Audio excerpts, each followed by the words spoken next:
In the world of radio shock jocks, the biggest are Opie and Anthony. These people say shocking things that border on offensive in order to entertain their audience. I refuse to sit here and think that radio has to be nice. Why?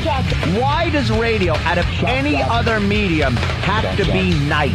We are being now held to a standard where we have to be nice and make people feel good. Go screw! Radio bad boys, Opie and Anthony. Controversial radio personalities, Opie and Anthony. Infamous DJs, Opie and Anthony. Talk show radio hosts, Opie and Anthony. Opie and Anthony. Opie and Anthony. Radio shock jocks, Opie and Anthony. Opie and Anthony. Shock jocks, Opie and Anthony. Shock jocks, Opie and Anthony. Opie and Anthony. Shock jocks, Opie and Anthony. Opie and Anthony. If you want to put it, feel free. I've done it before. I'll let you go from to Mike. And that's really sick. This is where entertainment is going. More audio V-Rock in the bathroom.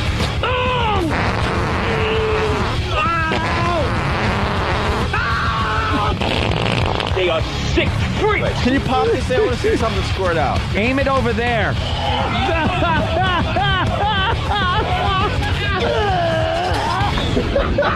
This is the worst show This is the worst show I've ever been on. But enough of this palaver. Let's get the show on the road. Official endeavor. Official endeavor. Official endeavor. Official endeavor. Official endeavor. See, Jimmy, you missed so much. All I was doing all weekend was saying that. What? Official endeavor. Special endeavor. The special endeavor. Good morning. Welcome to the Opie and Anthony Show. The O&A virus spreading across America. Aye. We got a very busy week with this radio show. Washington, we're coming your way. We'll be broadcasting live from Washington on Friday. We got the virus tour on Saturday. Lots going on. Our phone number, 877-212-ONA, 877-212-ONA. I'm going to give details today on how to get, you have to get, let them know you're coming to see us because we have limited capacity in D.C. Yeah. So we'll find out, hopefully within the first hour and give out information on how to get tickets and how to come. It doesn't cost anything, but just so you know. Yeah, we're sorting out the details for our trip to Washington because there's going to be many opportunities to see us.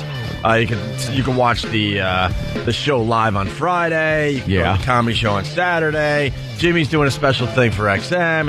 It's all encompassing this week. Ooh, lots to do. How was everybody's weekend? I know how Anthony's weekend was. It started with a Renaissance festival. The Renaissance Festival. Another one? I was very festive. No, it was the only one I've been to this year. This Saturday. That's exactly what I think too. Another one, but it's only once a year. No, went with my girl and Dave. Eastside Dave came with his lovely bride, Casey, and Danny, of course, and then a couple of friends of mine. What a time! What a time! We wound up getting 3 full digital videotapes. Oh, really? Yeah. Can we get some of that audio on the air? I just have to sort through. I was supposed to sort through it yesterday, but had a little jam up yesterday. What happened? I'm exhausted. See, I already know what happened. I'm exhausted. But I got to make believe. We went to the Renaissance Fair. I had a great time. Yeah. Everything was hunky-dory. I dressed up. First time ever that I got dressed in Renaissance regalia. What do you mean first time ever? It is. Halloween parties. Oh, Halloween parties different. Everyone dresses up on Halloween. This was, the Renaissance. And then I was walking around going, hello, fair maiden. Wait, where'd you go with Fez? And you guys all went with something. Isn't that a Renaissance fair you went to recently? Fez didn't go. But didn't you go to one recently? No, we were planning this one. Medieval Times. Oh, we went to Medieval Times. Yes, that's Isn't that different. kind of like a Renaissance festival? No. You just sit in your seat and eat, food without eat big turkey silverware. legs. Big turkey legs. And we went there and had a great time. Got smashed, videotaped it, doing dangerous things. See, after you drink at a Renaissance fair, the best thing to do is grab sharp objects and hurl them at targets you can't possibly hit. And mock other people that have weapons that they aren't doing good until they get mad at you. And then you threaten the guy behind the counter that you're going to start lobbing the weapons over the top of the little hut where the target's on it and send it out into the highway, and he gets very upset. Are you talking about the axes? Axes. Arrows? Yes, we were throwing axes at targets, and I was pretty good. I got the hang of it pretty fast. But there were a few guys that weren't very good at it, and we got much laughter, much jocularity laughing at them screwing up. And we made it known that we were laughing at them. Ha, ha, ha, look at you. You are incompetent.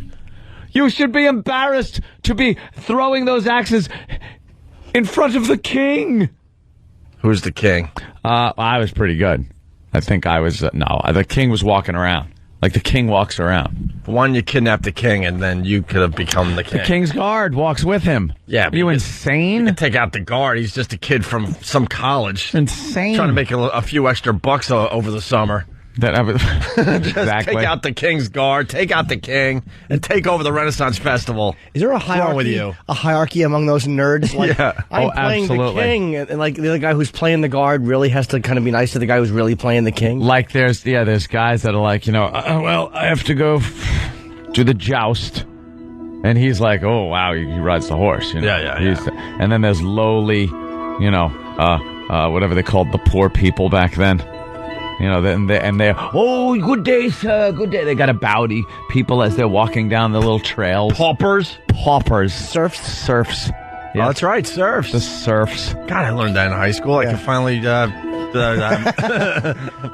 you never get to use that knowledge, life, right. And then there's a lot of fat broads that cinch up these corsets and turn their fat into boobs. They try anyway. And Danny had no qualms about, as he's videotaping one of these women, he points at her belly and goes, her boobs, and goes, "Hey, was that a bunt this morning?" Just pushing everything. Oh, he got hammered, Danny, without his shirt on, wearing nothing but a chainmail halter. Oh, he looked so queer. And who else did we meet? At a beer booth. Many O&A fans, by the way. Many O&A fans coming up, taking pictures with me, loving the show. And there was a girl behind the beer booth, one of the beer booths, and she goes, "I know you. I was on your show once." Uh-oh, what did she do with her vagina? She was in What did she do with her vagina on our show? She certainly wasn't in there to discuss Russian history. Oddly enough that you say that, yeah, because in a way she kind of was with a Russian. Oh, okay. And another girl, she was, what was her name? Misty Monday? Misty Monday? Well, let me get her name right. Well, what'd she do on our show back in the day? Misty Monday. She was in Playmate of the Apes. Remember? I don't even know what I'm doing here. That was her. It wasn't her. Oh, okay. But she was one of the other girls in Playmate of the Apes. Yeah, but the other broad was the star. Yeah, she was. All right. But this girl, she was caught up in that industry for a while. Right. And we had a little interview with her that's on videotape, and got to pull some audio from that because Danny again starts talking about how well she's doing now working a beer booth at a Renaissance fair. Yeah, wow. Is she a porn chick? Yeah. I remember her back in the day. She was doing like the soft porn. Like they didn't really get into any action. So it's like, why would you buy these tapes? Yeah. Because you're not Playmate of the Apes. It's either you want to see lots of flesh or really good acting. Uh-huh. The in-between stuff no one gives a crap about. You're getting nothing here. Oh, there's me with my gear on. That's beforehand and after. But I also got a nice hat with feather plumage. Yeah. And a sword. Yes. You fluffed out your hair, I see. Well, no, I just took my hat off. Because I can't wear a baseball cap in the Renaissance period. Wasn't there another hat you could wear? There's gotta be something. Yeah, but I went around without a hat as I searched out a hat. And then I found a lovely one with nice feather plumage. Oh, looks wonderful. I hope you threw it in the garbage on your way out. No, it is all still there. Well, actually... it's called buying the myth. We talk about it on the show all the time. You go to the Renaissance Festival, you buy all this stuff, you look cool while you're there. You look like you're fitting in, and then you have to walk back to your car in the parking lot looking like a doofus. Dude, the parking lot was no problem because other people were dressed like that. Right. What was odd was checking into the hotel. Complete. I swear to you, complete regalia. Sword, bracers with knives in them. Yeah. Like I was fully armed, but people, you can walk around the city with a sword and knives, and you will be arrested in a second. But if you dress as if you are in the Renaissance period, people smile. They don't care that you have a weapon that can kill a crowd of people. Because they probably think you have Down syndrome and that you were at some kind of summer camp. My tongue did not look fat in what I was wearing. And then we went to the bar. Yeah. Up the at the corner over there on 7th. And again, dressed in full regalia. Walked into the bar. With took weapons. my hat. Yes. Greetings, everyone. Greetings. An L for me and my party, please. Official endeavor. But people, I brought a smile to people's faces. You know you're going crazy, right? He's losing his mind. No, he's slowly but surely going crazy. It was funny. I had fun. Oh wait, who's that?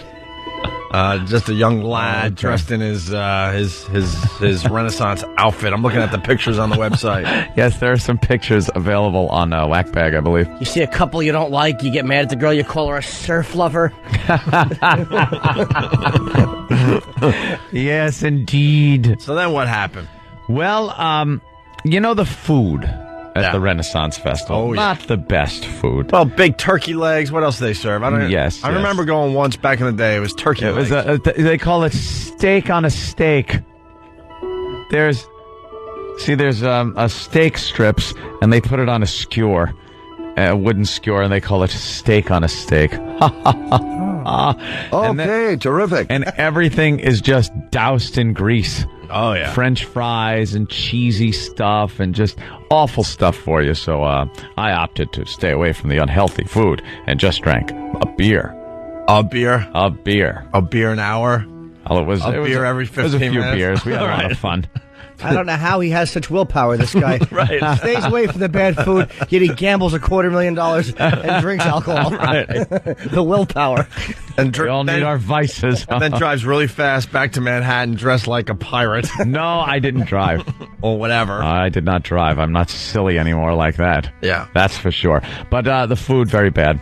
And, of course, my girl is a vegetarian, so it's very hard for her to find something to eat, so she was eating them French fries.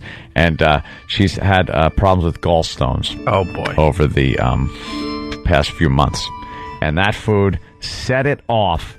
So here I am at the hotel here in New York City yesterday morning, completely feeling like crap.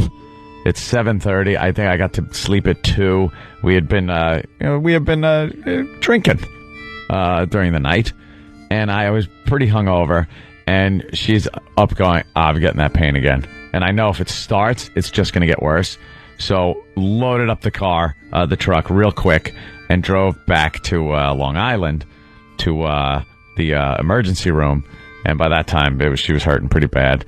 So they did all the tests that they do, but they did it like 3 months ago, and she knows that there's a problem with that and everything. And finally, after maybe 10 hours of sitting and in a room, but they were doing tests, and they gave her some good stuff to stop the pain, so that was good. They decide, well, something, that's just got to come out. That's got to come out, the gallbladder. So now I sit here waiting, and she's in the hospital. Wait, they're taking her the gallbladder's coming, the whole thing? And they just take them out. Yeah, you don't take a piece of that. They're like nothing. You either take it all or leave it. It's a little thing. What is a gallbladder? What do you do with it? You even need it. I think it's like if you let a plum just dry in the sun all day. That's what it looks like. I think that's what a gallbladder looks like, and it's useless. It just got stones in it. Yeah, a gallbladder. Some stones in there. A gallbladder is pretty much useless in this day and age. Yeah. So it was the whole day Sunday. It's funny you say that the food kicked it off, because back in the day, always does. As a little family thing, we went to Kentucky Fried Chicken, and my dad keels over in pain from the greasy food. It set off his gallbladder attack, and he had his gallbladder out. My sister Dawn She had hers out. The Reverend Dawn, whatever she is, performing weddings for people. Dawn Moon. Dawn Sun Young Dawn. She had eaten some Chinese food, and I guess something greasy, egg rolls and stuff. Yeah. And wham, had to go and have it taken out. Wait, how does grease? I don't understand how it works. I don't really understand. I think greasy food kicks your gallbladder into like high gear. Oh. It like. Yeah, it ejects something in there to help break down the grease or something. Yeah, the gallbladder just makes weird noises, like squishy noises. And if this is what your gallbladder does inside you. And if there's stones in there, they can block up the duct that is supposed to come out of, and then it gets all inflamed, and it hurts like hell. But it's like having kidney stones or any other kind of stones. If you have no gallbladder, nothing changes, though. No, you just, I think you got to watch, you can't eat crappy, fatty food. You'll have a problem digesting it. Oh, okay. So, that's no more horrible Renaissance fair food. Vegetarian, eat vegetables. If a vegetarian has to worry, that's depressing, because that's eating pretty healthy. Yeah. When you're a vegetarian, you eat fairly healthy. And if that's not even good enough, it's like, just eat ice cream and we should all kill ourselves by the time we're 50. But some people just curse with a bad gallbladder. Well, that's what it is. Our whole family, every single one of them. Just this bad gallbladder? The mother, the father, the whole aunt to this one. Yeah, bad gallbladders. Are they just piling them up in a jar? That's it, saving them.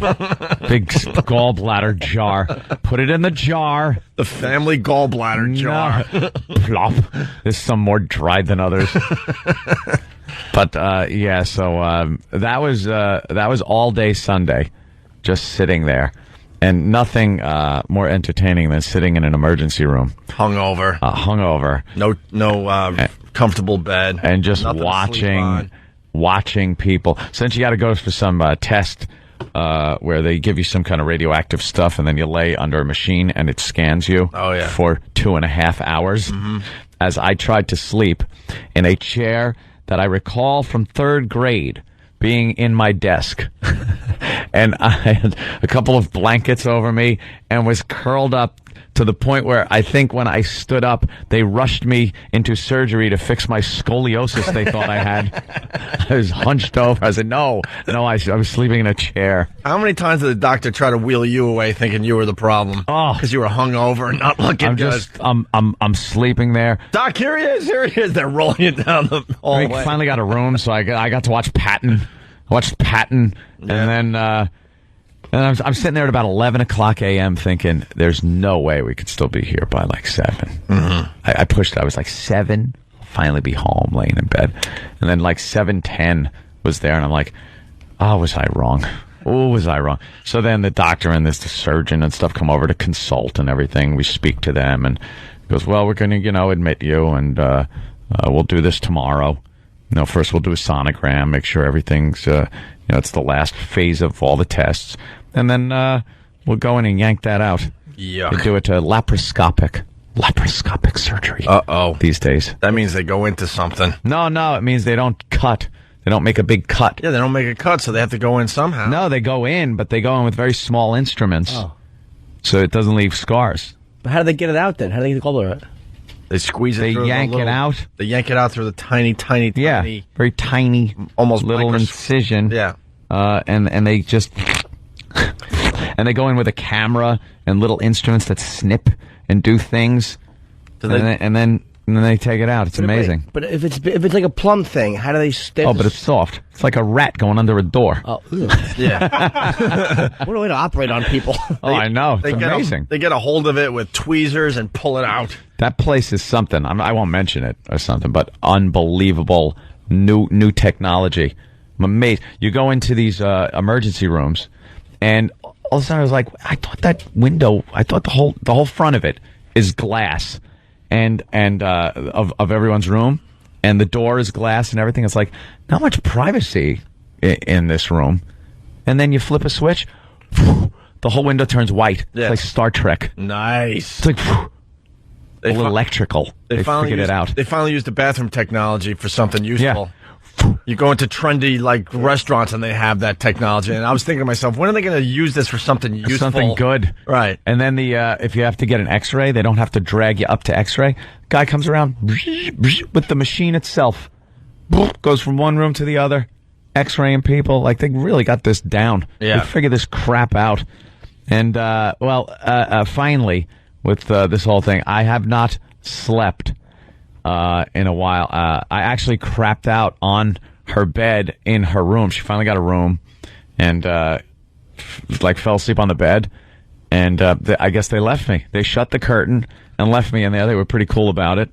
And I woke up with no alarm, luckily, at 4:30. And just whizzed right here. And if you check those pictures or that you looked at earlier, Iraq, the ones before I got dressed in my Renaissance gear, you'll find me wearing this. That's what you were wearing Saturday. We're up to Monday, man. No, I was wearing this, Saturday. But here's the thing. Please, did you change your underwear? I changed out of it. Not that we care, but... I changed out of it to put on my Renaissance gear. So I wasn't wearing this long at all. Are you free balling right now? No. Oh. I had my Renaissance gear on, which would have looked very silly. I was thanking God that I did bring clothing and didn't get dressed in my other Renaissance gear before I went, because I would have looked silly sitting in the emergency room with Renaissance wear on. It would have put me into psych, I believe. He thinks he's a knight. Oh, here's the Alzheimer's patient.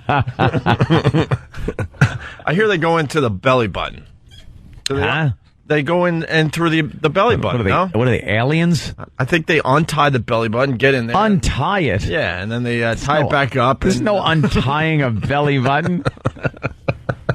It's called laparoscopic surgery. Doctor's got to put his big toe on the belly button. All right, put your thumb here. Hold it. They tie it back up and they push it back in. All right. How long are you out of commission for when you get your thing? It's the surgery's about an hour and a half, and then they hold you for 1 day to make sure everything's fine, and then you go home. Okay. And then you're back to rocking and rolling, right? Yeah. So you'll be leaving the show. Pretty much after this, or if sooner, if I get any call, because they were going to do the sonogram this morning at some point, and then surgery. And of course, I got to be there. I'm not an idiot. Yeah. I'm going to sit here doing a S's and giggles show while my girl is having surgery. All right. You're a better boyfriend than I am, man. Why? What would you do? Just Godspeed. But even if I wasn't on doing a show, even if it was a Saturday and she had surgery, I'd probably baby, call me as soon as you're done. Oh God! You don't want her. You don't want her opening her eyes in recovery, and the first person she sees is you, Jimmy. No. No, I wouldn't want to see me. No. If I woke up from surgery, I'd want to see doctors. Let's have a Clockwork Orange. You just open your eyes and there's 5 smart-looking people. I wouldn't want to see my fat head over her arguing. Were you flirting with the male nurse? I was making sure there were none of them on the floor holding the pillow. Fat guy in blue scrubs and a creepy beard. Can I have an extra pillow, please? Yes. Just walking the hallways with a big blue pillow. You see him at night, right, at 2 a.m, just creepily walking the halls with a blue pillow. He has a bumper sticker on him that says the Heaven Express. All right, we got to take a break, but that's the deal. So Ant's going to be leaving the show sometime this morning. Yeah. Maybe we'll all just leave the show sometime this morning. First of all, we will not be taking awful gallbladder surgery stories, you dumb Fs. No, they're just I just had my gallbladder out. That's fine, but then it's always going to turn into, these are what I call the Club Soda Kenny calls. Well, it's, routine surgery, but things happen. Well, Pete in Buffalo got gallbladder taken out. You have awful dumps afterwards. Well, wonderful. So your chick's going to have awful dumps. I never said if she did or didn't now. She eats a lot of broccoli. You know how I know mine does? Because while I was in the shower, she's on the bowl the other day in San Francisco. You've reached that point in the relationship. Awful. It was odd. I got out and I caught her. I'm like, were you eating matches? It smells like sulfur in here. What's the matter with you? Wow, she must have had to go. Oh gosh, she ran. I was in the shower and I didn't even know she snuck in there. Yeah. And the next thing you know, I came out of my shower and ready to enjoy the steamy bathroom. Yeah. And I realized that she has committed an atrocity. And in the steam, it's even worse. It's awful. Just carries it. Women are so strange, man. When you live with a girl, you'll just close the door and do what you have to do. I don't know when my chick goes to the bathroom. I have no idea. Like, she schedules it around the time I'm out of the apartment, I guess. Or gets up, maybe sets the alarm in the middle of the night. I don't know what she does, but I've never seen her go. Wow, that's good. And I don't mean actually go, but I've never seen the door close while I'm in the apartment. I don't know when she goes. No clue. That's good. And not one fart. The girls got to keep up that whole illusion. Well, why can't guys do that? Because we're disgusting guys. Like, my chick hasn't let one fart go in almost 3 years. Wow, that's nice. She probably has, but you didn't Good for know. her. Like, she's probably really good at blaming other things.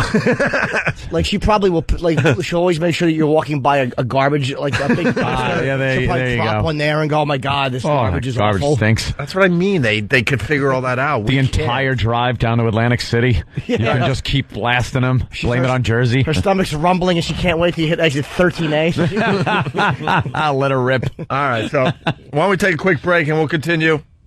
So we'll blow off the gallbladder stories for you. Yeah, I don't Hang up need to if hear you got any a more about gallbladder story. I've heard enough about the gallbladder. Yeah. All right. Phone number 877-212-O&A. It's Opie and Anthony. Good morning. You're checking out the Opie and Anthony show for a Monday. Phone number 877-212-O&A. What's going on in the world today? I can't get enough of Tiger Woods. I know you guys aren't huge golf fans, but I like the golf. What he's doing is just incredible. He won his 13th major over the weekend. Jack Nicklaus got the record at 18. Tiger Woods is 4 years ahead of that. Yep. 4 years ahead of Jack Nicklaus's pace. I watched him make his little speech yesterday after he won, and it's like, what else is there left to say? Like, he won again.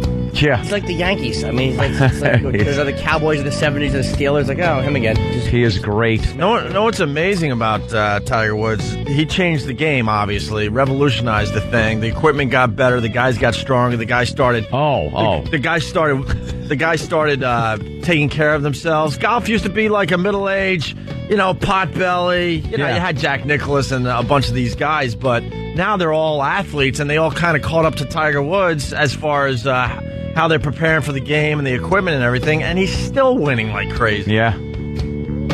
Unbelievable. I can't wait till the steroid charges in golf. Well, you hit the ball 1,700 yards. He's just strong. He works out. They're raising hole in one on a par 5. They're raising some eyebrows, though. I mean, he's jacked. And only the last couple of years, he really, really got jacked. Supposedly, bench presses like 300 pounds. Yeah, he's ridiculous. He's an animal. So, and then the dumb Yankees are catching up to the Red Sox. Yeah, that's what they do. You guys are having a hell of a month of August. They're on a nice little streak. And, by the way, they chopped it way down. What were they down at one point? Like 14 games down? Now they're only 4 behind the Red Sox. 4 behind the Red Sox, because the Red Sox, at this time in the season, always start their choke. And the Yankees know when to start their rally. And it just always happens. So, looking forward to... I'm more pissed off that I was looking at the standings. Your dumb Yankees, they have a better record than my Mets. Yeah.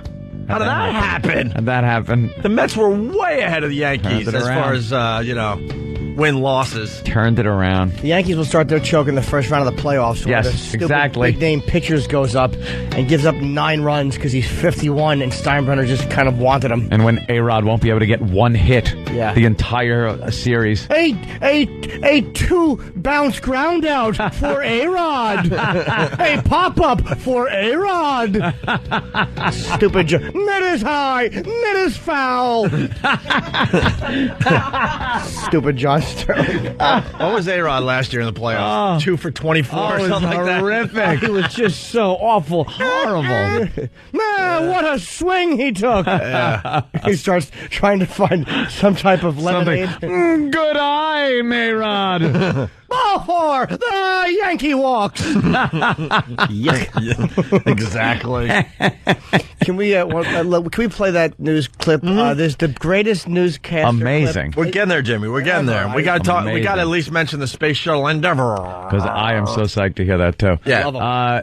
Yes. Just trying to get the headlines out there. That's all. Well, the big story. Are we heading toward another space shuttle disaster? I don't know. It's very, very dangerous. It seems that It seems the... hold on. I know. What? Hold on. I'm sorry. What? It seems that the... Official Endeavor has a problem. Yeah.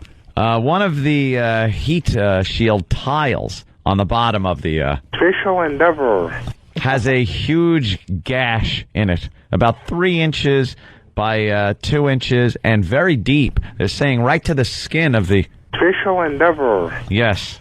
So coming through the atmosphere, that could be a problem. So what they're going to do... A problem with the... Official Endeavor. Yeah. Okay. Right. So they're going to have to send a couple astronauts out to fix the hole in the bottom of the... Official Endeavor. Yeah.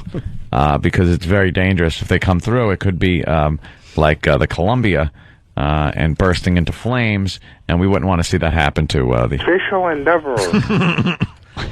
How about enough with the tiles? They suck. The tile thing, the guy should have just been fired.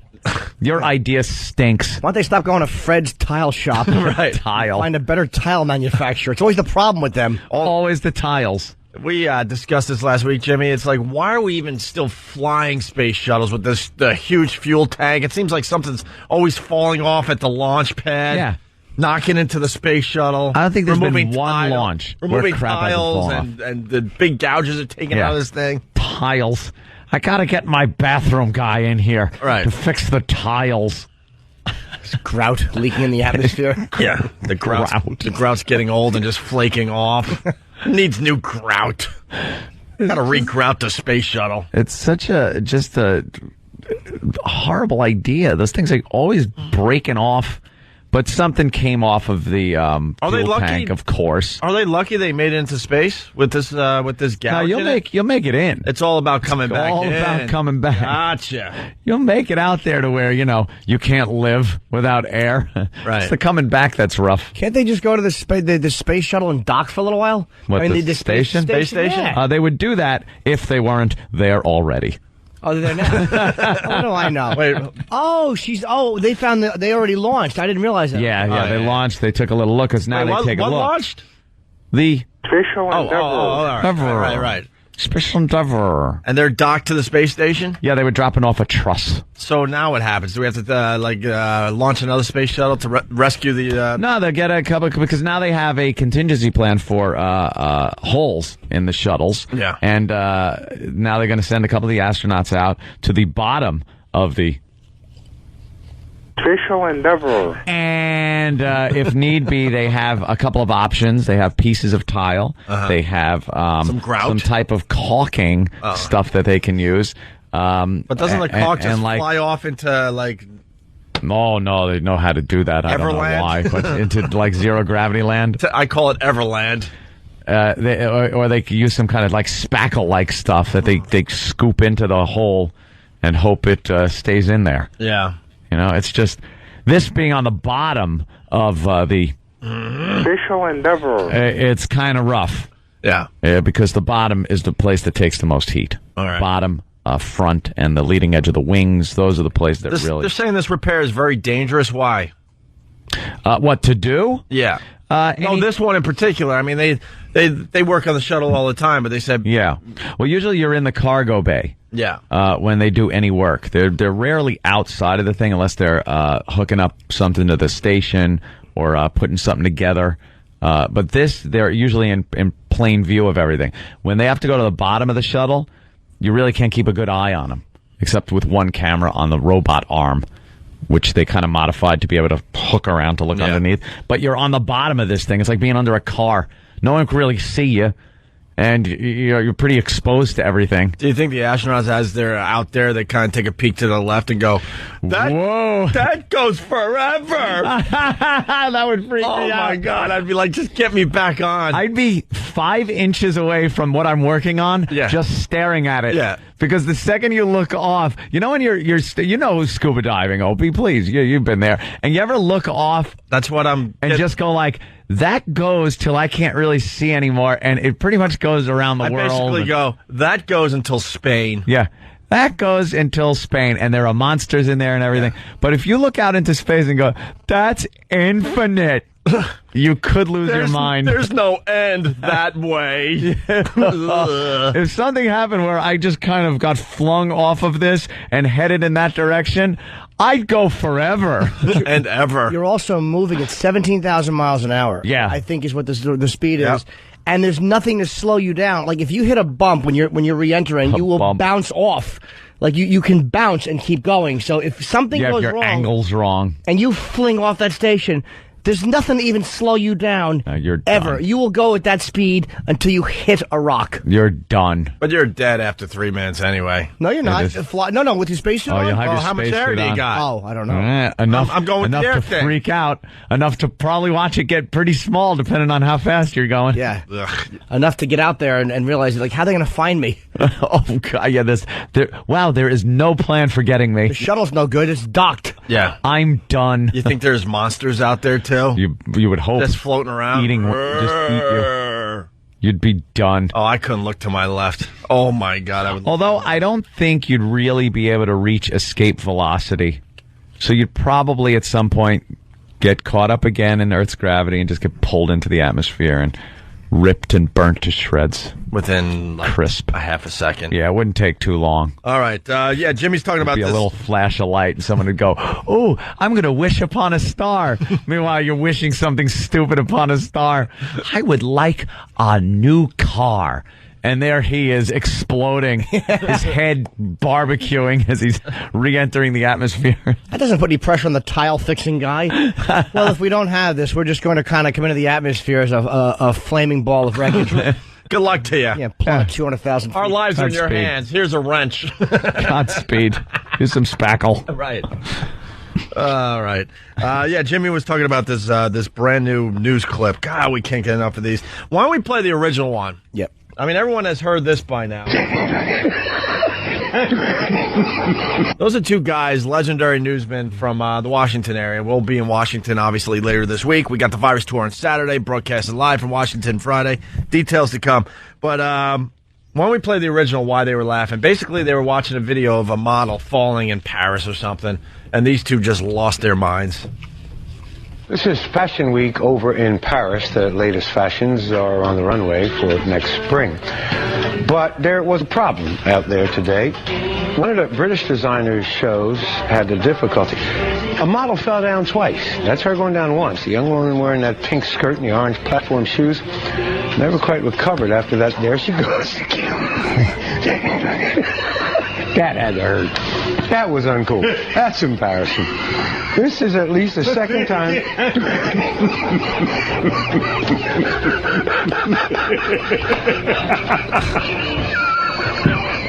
Well, you all are just really tickled by that,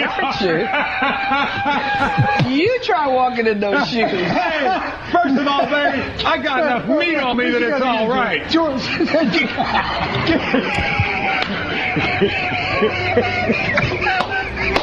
I'm sorry. Come on, we want to apologize. Hold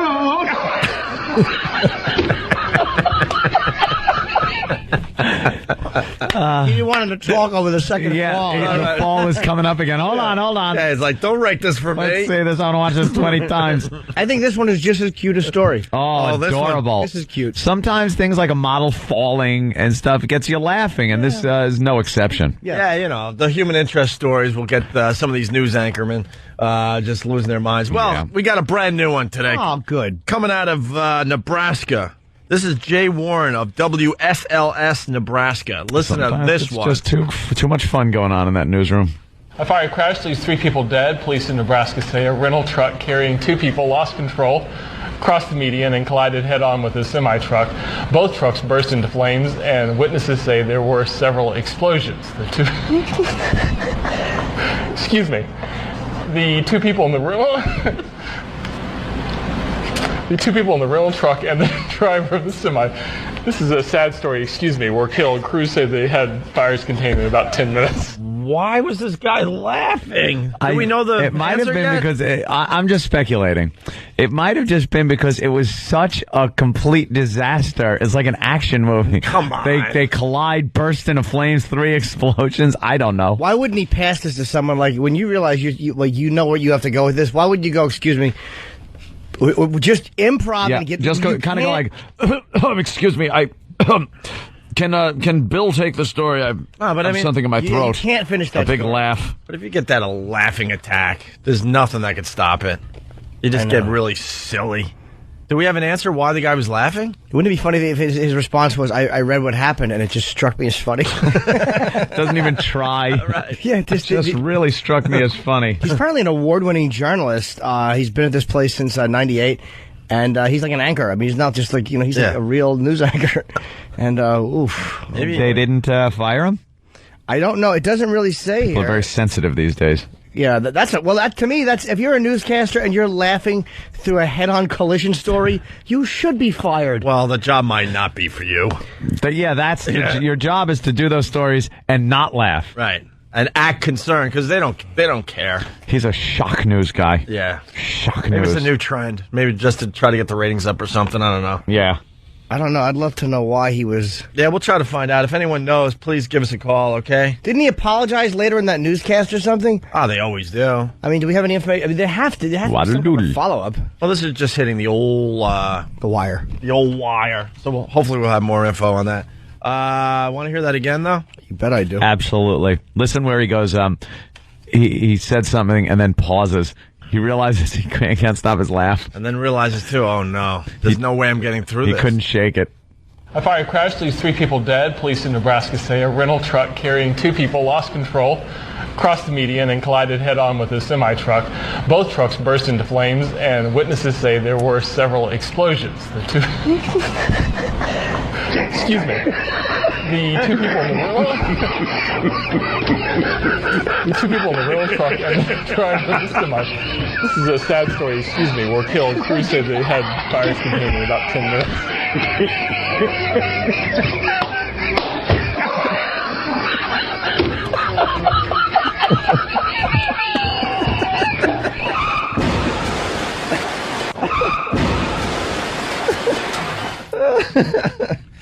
Oh my God, that's awful. But you have to be panicking internally when that's happening. Oh yeah. Oh yeah. Because you understand you're a news guy on camera live. Laughing at a multiple death story. A head-on collision story. Yeah.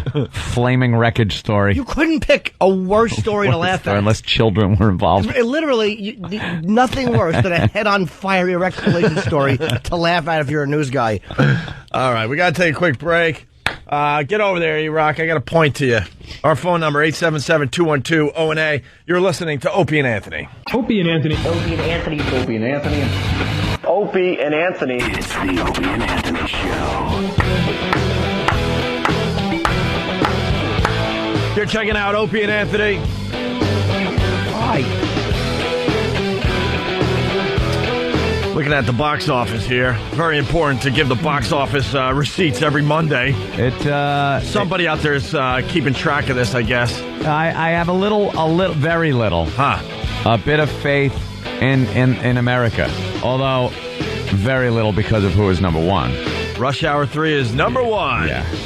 $50.2 million. And dude, all I heard on any of the trailers, the ads on the radio that I've been hearing for this movie, when they talk about the box office receipts and how it's number 1, they play a clip of it on the news. I heard it as I was driving in.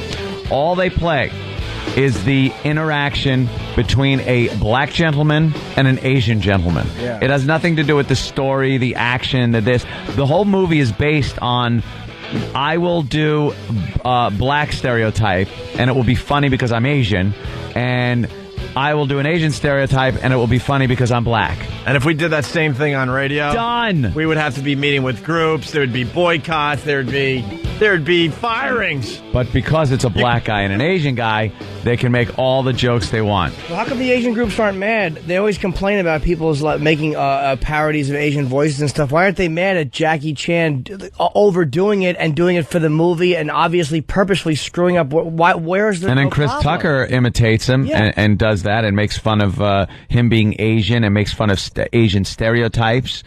He slaps the guy. This is in the trailer. Yeah. He slaps the Asian guy and complains because he's short or something like that. He goes, "You're short." And if you did that on radio, they'd all be screaming and crying like a bunch of babies. But, because it's Chris Tucker and Jackie Chan. Because we would have some kind of agenda. See, we're not trying to be funny and just entertaining. Because that's fun, and we would be hate radio. Right. Doing it. Instead of being a comedy show making a joke, it would be hate radio. But if you do it on a big screen in a movie theater, you make $50.2 million. It's amazing. And no one complains. It is amazing. No one complains. Unbelievable. We truly are a comedy show just trying to entertain people. But it's hate speech. Maybe someday the special interest groups will understand that. Yes, Dan. I also remember from the trailer they have a character named Me and a character named You, and all the hilarious confusion that results in having those pronouns for a name. They're both Asians? Hilarious. Oh, good. Okay, good. So Asian names, good. What are they doing? Like some kind of Abbott and Costello? He goes, "I'm you." And he goes, what are you talking about? You're me. I go, no, not me. I'm you. That's me. And Chris Tucker can't figure it out. Who's on first? Oh boy. All right. Well, that's your number one movie this weekend. Yeah, there you go. And a movie we talked about a lot on Friday. All right. I have to look at America differently. Yeah, this kind of renewed my faith, even though Rush Hour 3 was number one. I was wrong. I said that. And thank God. I said that we would all march to the movie theaters this weekend. Not us, and most likely not most of our listeners, to see Daddy Day Camp. It came in 10th place with only 3.6 million. Ouch. That means that movie is out of here. Another Cuba Gooding Jr. hit. It's like enough with the stupid. Oh, he falls through the roof trying to fix the kid. We get it. It's tough. The woods are nutty. The raccoon. Oh, no. The kid, he fell. Ah! They're all yelling. Ah! Oh, he's in the lake. Oh, wait, it's a black Steve Martin face. What's happening? Were you listening to the show on Friday when you were away? No. We were trying to figure out all the stupid things that are in these movies. Oh. We knew there'd be a poison ivy gag. We knew there'd be some kind of outhouse gag. We knew there would be some kind of, innocent, animal that would scare the crap out of everybody. Yeah. The skunk. A skunk scene. It's got to be the skunk scene. That was one of the critics reviewing it. Just going, pew. It stinks. All right, let's say hi to Bill in Dallas. Bill, what's up? Hey, guys. Love you guys. Love the show. Oh, boy. Thank you. Hey, Jimmy. Hi, Bill. Two quick items for you. Yeah, you called it about... I can't believe an Oscar winner couldn't carry the movie. Yes, an Oscar winner. Yes, for as good as it gets, and he certainly deserved it that year. As good as it gets? After radio, you think it had built some momentum up. Got it for Jerry Maguire. Jerry Maguire. Oh, I'm sorry. I thought he played the gay guy in As Good as It Gets. I thought he won for that. That's right. He won for Jerry. My fault. He had another movie where he could have won, you mean? Yeah. He's actually had two movies where he... Oh, no. I just mixed it up. That was his first one, I think, after Jerry Maguire. When he was still a promising actor. And if he's going to win for anything, it should have been for Boys in the Hood, because he was great in that. All right. He was great in that movie. Was All right. good. Hey, Bill, let's go. What do you got? Hey, just want to see the other thing. I'm going to be in New York in late October. No one cares. No one cares. Dun, dun, dun, dun, dun. No one cares. I've been a faithful listener in Dallas. No one cares. No one cares. I think he's trying to get an invite. I think we should invite him. We should be nicer to our listeners. Just stop by and say hi. What else do you got for today's show? We got 1 million people listening right now. What do you got? No one cares that you're coming to New York, Bill. That's all. Just had the day-to-day care. And I'm glad. Now he's all bummed out. Bill, chill, man. You've got nothing. Chill. We'll see you in October when you come to New York. But what were you saying? That Daddy Day Camp bombed? Yeah. Did you go see it? And the Space Shuttle Endeavour bombed. Oh, my God. I take it back, Bill. Bill. Don't let him come up. How did it bomb? Bill, what happened? Well, it's just not going good for the guys up there. No, you. What happened to you? When did you realize? Yeah, that's pretty bad. They're pretty bad. Pretty bad up there. Just trying to get in the door, guys. Wow. Well, he did good. I think for worst call ever, you should get in the door. I think Bill should be allowed up. Yeah, you're up there. All right, sir. Thank you. Can I say I was watching The Honeymooners with the episode where he goes, "Hello, Bill." Oh. Yeah. And when Gleason is sitting at his boss's desk and Mr. Monahan walks in and catches him, the noise he makes is he puts his fat head to the side. He goes, And it's one of the funniest things anybody has ever done. My favorite part of that episode is when Bill walks in with Norton, and Cramden wants to make it seem like he's been working, so he's writing, and he goes, "Hello, Bill," and now he's got time to put his pen away in the pen holder on the desk. "Hello, Bill." Like he's been working hard. Let's go to Steve in Montana. Yeah. Steve. Yeah. What's up, Steve? Oh, I seen that wreck you guys are talking about in Nebraska. It was a hell of a fireball. Did you see the news clip? No, I didn't see the news clip. I'm a trucker. Don't get to see much TV. So you saw the crash that the news was talking about, where the guy laughed? Yeah, I saw the actual crash where he was laughing about it. And what do you have to add? That was over in Nebraska, over west of Sydney, or east of Sydney, Nebraska. And what do you have to add? We have No Caller Monday? I don't know what the hell. No Caller Monday. See, that's why you need Phone Call Thursday. Well, hold on now. Maybe he's got a good... Sir, did you see the accident happen? This is Your Call Sucks Monday. My call sucks, huh? Wait, sir, did you see the accident happen? What? Wait, why would you call a radio show just because you saw the crash that the news was talking about, but you have nothing else to add except for the fact that it was a bad crash, but we already know that. Like, what could you add to this? Did you jump out of your rig and save somebody? Yeah, I would think if you saw that and you could describe it, right, it would be a pretty good story. Yeah. But no, he can't describe it. Big boom. All right. Boom, boom, big. Showing footage of the shuttle coming back and what's going to have to happen. When the shuttle comes back in, it's almost like you're doing a wheelie. You're skidding back into the atmosphere, and the entire bottom of the shuttle is just on fire. Look, another piece. They got the video and everything. Another piece falling and hitting the shuttle. Enough with this dumb technology. Oh, and they show shuttle explosions over the years. We could be heading for the trifecta. No, they will make it. This will not be a problem. What would happen if they can't fix this thing? Spackle in there. They'll just stay on the space station. They could fix it. I think they're just going for good ratings.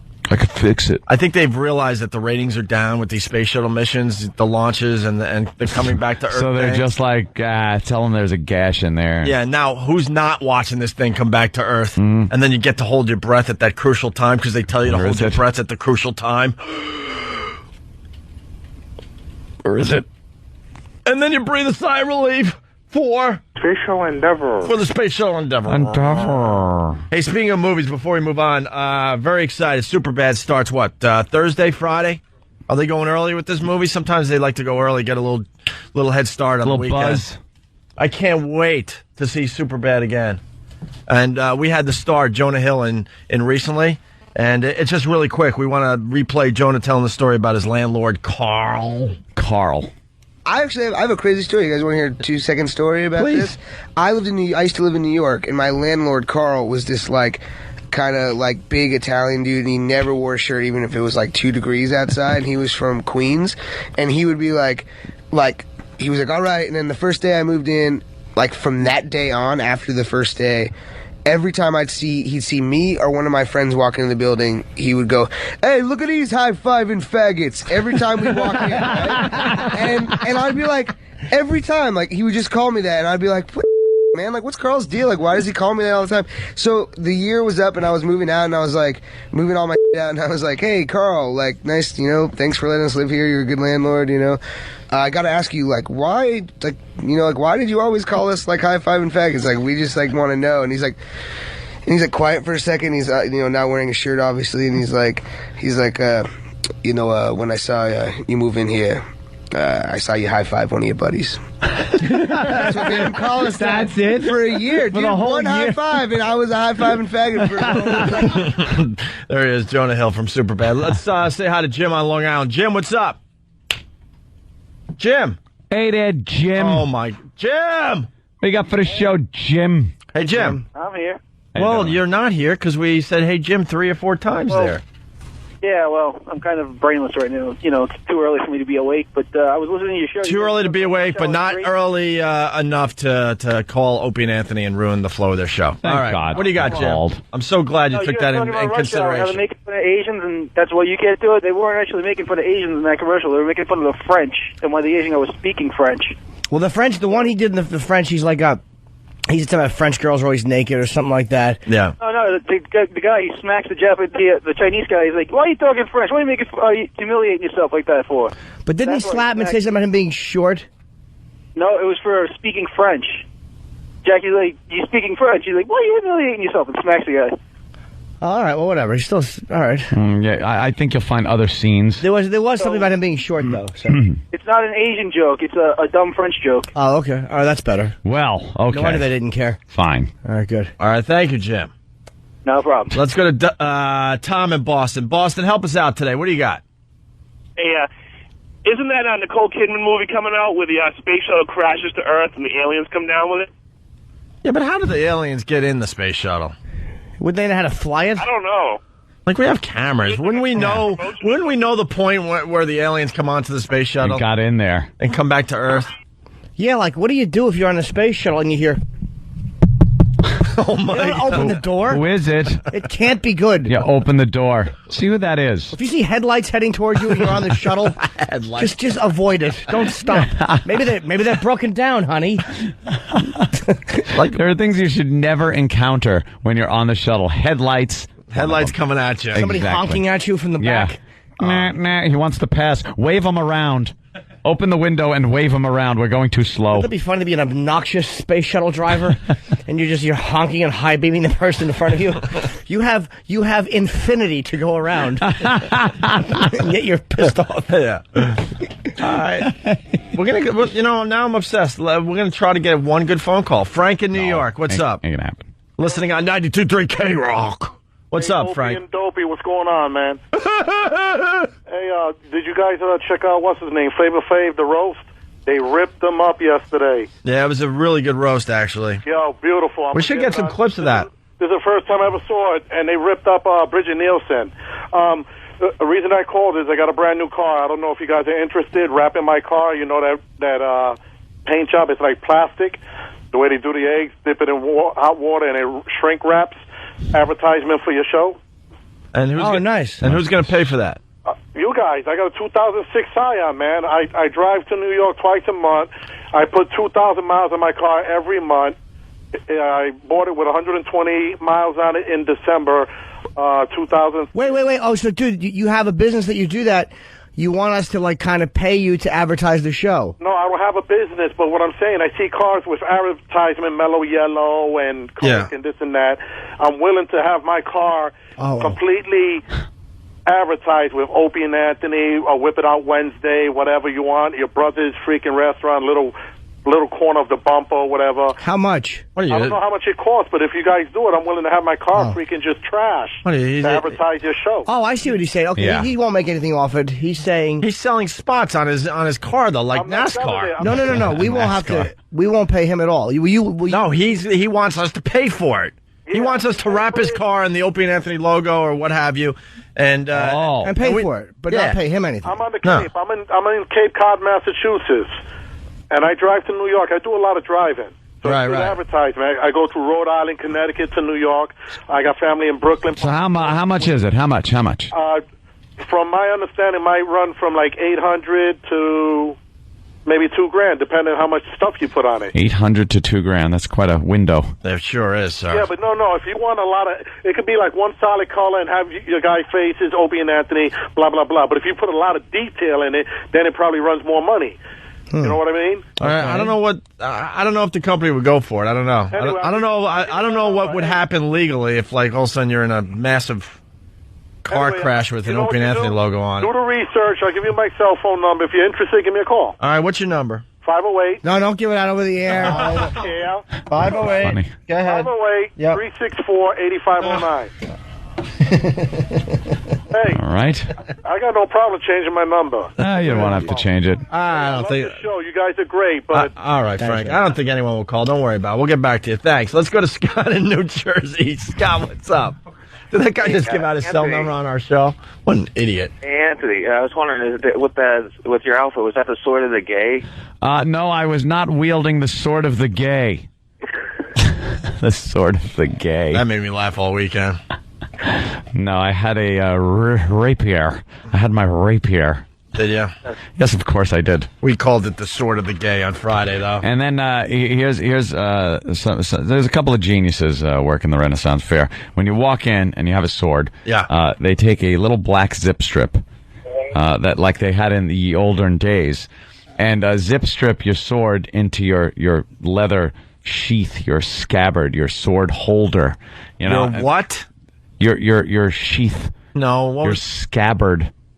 Your sword holder thing. You know, the leather thing that the sword goes in. Why would you just call it the sword holding thing? Why do you have to use like a scabbard? Because a scabbard also holds a rifle. It's just the leather, you know. It's the rifle holding thing. A holding thing. Why do you have to know the names of things? It's a holster for a sword. Yeah, how about a sword holster? A sword holster. Not a scabbard. And they zip strip your sword to that holster thingy, so you can't pull it out and engage in battle with people there. They don't want swords coming out and poking someone. Well, the guy does it to mine, but just wraps it around the sword. So I walk in and go, I don't think and I pull, and it comes right out. So now you could have done damage. I could have just the sword of gay. Lopped some heads. I wasn't carrying the sword of the gay. It's known as the sword of gay, though. I was not wielding that. No one's going to remember rapier. They're going to remember sword of the gay. They do not. I didn't even see anyone else wielding the. Well, maybe a couple of people were wielding the sword of gay. A hole. All right. Hey, in other news, Merv Griffin died. We don't have much on that. 82 years old, prostate cancer. I'm just looking at his list of people he's had on. Oh, legendary talk show host, man. He had presidents and everyone. Did he have Martin Luther? Was that Martin Luther King Jr.? Back in the day, Merv Griffin had everybody on his show, man. He was kind of like the Larry King.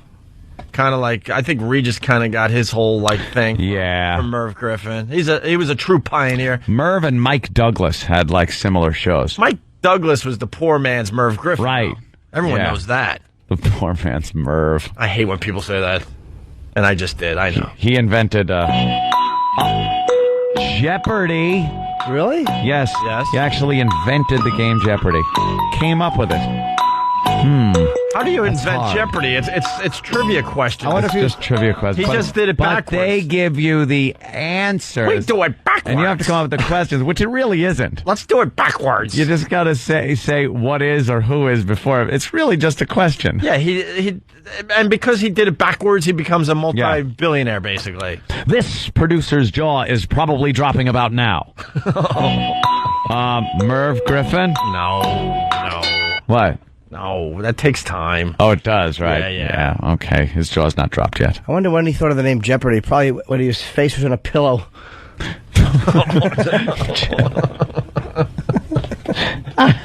The music was going off in his head.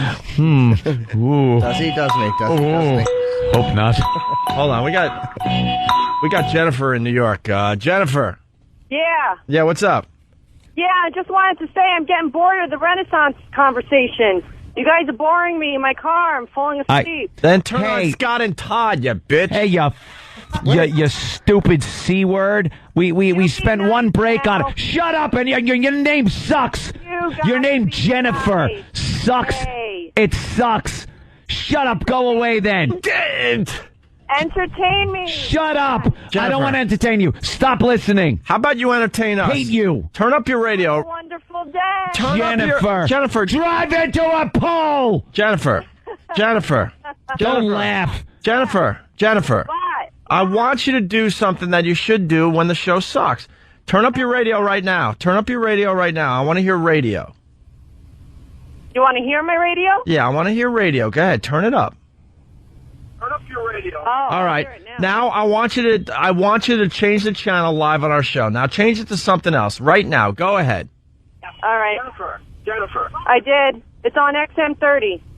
Okay. What's 30? What's 30? Radio right now. What's that? No, you're still listening. You lying bitch. You lying sack of crap bitch. Go away. Go kill yourself. Drive into a pole. Do everyone a favor. Jennifer. What an awful name. Oh, what an awful name that is. Why? What? Why is it awful? Short memory. We've talked about the Renaissance. Enough of her. We talked about the Renaissance Festival that you went to for maybe 2 minutes during this break. God. And for about 10 minutes to start the show. Maybe 15 to start the show. I don't care. What do you want to talk about, dummy? All right. What does she want to talk about? Her pals at the office? Shut up. What? Whose D you took in last night? Ugh. Give my pal Anthony a break today. He's wearing the same clothes from Saturday. I've had it. I'm going to melt down. All right, Merv Griffin. So you got the Jeopardy. He did the Wheel of Fortune. He was the legendary talk show host. And he sang I've Got a Lovely Bunch of Coconuts. This record sold 3 million copies, everybody. 3 million copies in 49. English fair, one evening I was there when I heard a showman shouting underneath the flare, I've got a lovely bunch of coconuts. And Merv would like 2 right on his chin. Big one, small one, some as big as your head. Oh. A twist, a flick of the wrist, that's what the showman said. Yeah, this is a little different thinking Merv wrote it. Coconut. Coconuts. All you throw will make me rich. Who would buy this? 3 million people in 1949. Sing and roll bowl a ball, a penny a pitch. Sing and roll bowl a ball, a penny a pitch. Oh my God. Roll bowl a ball, a penny a pitch. Roll a bowl a ball, roll a bowl a ball, sing and roll a bowl a ball. He likes this. Okay, terrific. Boring. Turn it off. Turn it off? Obviously, we haven't stolen the music from the Negro yet. The Negroes do not want this one under their bills of credits.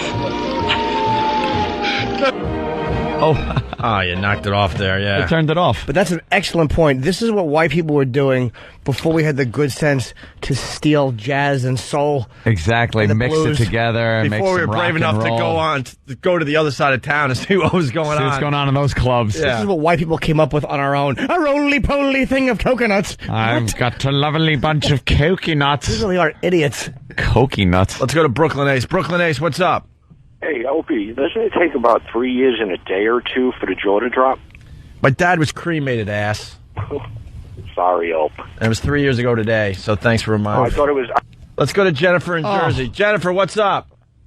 Hey, not all Jennifers are bad, Anthony. Yeah. Yeah, prove that you're a good Jennifer. Yeah, go ahead, good Jennifer. Let's go. Let's get one. That's what we should do today. Get one good Jennifer. One good Jennifer. So you can finally relax with the name, Anthony. Tell me why you're good. I have a great joke for you. What is hard and hairy on the outside, warm and wet on the inside, begins with the letter C, ends with the letter T, and has a U and an A in the middle? Hold on now. Let us have some guesses. Oh my God, this is the type of thing. This is the cue of the day right here. We're listening to the cue of the day. The cue of the day. Because it's going to be something else now, isn't it? I don't think it's going to be what we think it is. Hold on, Jennifer. Oh boy, it's got it's hairy on the outside, wet on the inside. Yeah. It's got a U, a T, right? Some other letters. Yeah. Is it a It might have something to do with the song you just played. Oh, it's a coconut. Call Scott and Todd. That's the crap they do. That was a good Proved joke. my point. That's a cue of the D. That was a good joke. Bob Buckman used to do the cue of the day back in the day at BAB on Long Island. It was these goofy, stupid trivia things. That was a quality. And everyone out there. And everyone out there would be listening, going, "Oh my God, no! They're actually going to say a dirty word on the radio. They're going to say a dirty word. Turn it up." I like. And then the answer is coconut. Die. That joke stinks. I like Steve from Bayshaw's contribution here. I've got a lovely jar of formaldehyde. Poor Merv. On the slab. Hey, let's go to Nancy in Maryland. Nancy, what's up? Hi, I bet you 2 of those 3 million people that were listening to that coconut song was probably Gus and Elmer. Oh, Gus and Elmer must have enjoyed the coconut song. Those old queens. They would sing it the way guys and girls sing Paradise by the Dashboard Lights at weddings. They would section off, and Gus would sing his part, and then Elmer would sing his part. With all that gusto. Yeah. Yes. Oh. The one... Down at an English fair, one evening I was there, and then it would be the other guy's part. He'd go... Pull down your underwear. There they are standing in. You think as soon as they got word that Merv Griffin died, like a family member had to go to the mansion and go, everybody out! The free ride is over! Got a lovely bunch of coconut.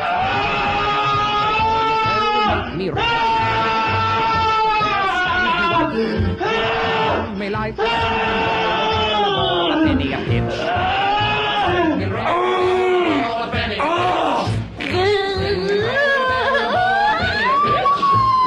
Don't just stare at it, eat it. Roll a bowl of balls. That's terrible, I'm sorry. Just the fact that somebody heard this on the radio and actually hopped in the Red Soul and had to buy it. Facial endeavors. Went down to the record store. Hey, do you have that one? The coconut song? Yes, we do. Of course we do. Would you like to purchase it? Chocolate rain. Never sing about coconuts again. Chocolate rain. It's available in 78 RPM record. It's stereophonic. I hate people that roll their eyes. Roly poly. Roly. Oh, I can't do it. I've got a lovely case of AIDS. Why is it ironic that Merv had prostate cancer? Because it's, you know. Well, I guess someone should have, maybe found it, realized it was swollen. I'm saying he should have gone for a checkup. Let's say hi to Cigars and Scotch. What's up, Cigars and Scotch? Hey, I have the answer to Jennifer's question. You got an answer to the cue of the day. It was Danny Terrio after Merv Griffin got through with him, allegedly.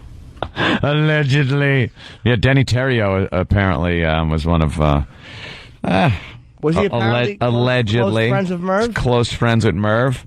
Merv got him the gig, I believe, on Dance Fever show. Ooh. We have any audio of Dance Fever? That was I grew up watching Dance Fever. Dance Fever. We'll do it after the break, though. Okay, we'll find that in some other things. And we're still looking for one good Jennifer to call the radio show. Good luck.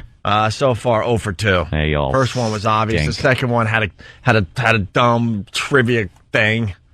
Where you're thinking dirty, and then of course it's not dirty. Of course it's not going to be dirty. Jennifer. That's that joke, though. That's the crap that Preston and Steve do, and Drew and Mike do. That's it. Exactly. And Scott and Todd do here in New York. Ugh. No cue of the D's on the Opie and Anthony show. We're back. Opie and Anthony. Jim Norton. And you listening. Phone number 877-212-ONA. The Jennifers are calling like crazy now, Anthony. We're going to try to find one good Jennifer so you can get the bad taste out of your mouth. Finally, after all these years. That ain't going to happen, I bet you. Little something about this show. Every time a Jennifer calls up, Anthony goes into a bit of a tizzy. Because, that's the name of his ex-wife. Guys, you know how that is, right? Just hate the name. Hate it. Also, lots of sweepers being produced for the show today from Tim down the hall. He's getting out of control. We talked about Merv Griffin dying over the weekend. Prostate cancer, 82 years old. And unfortunately, he came in with this a little late, but we could have used this today. It's another ONA celebrity death.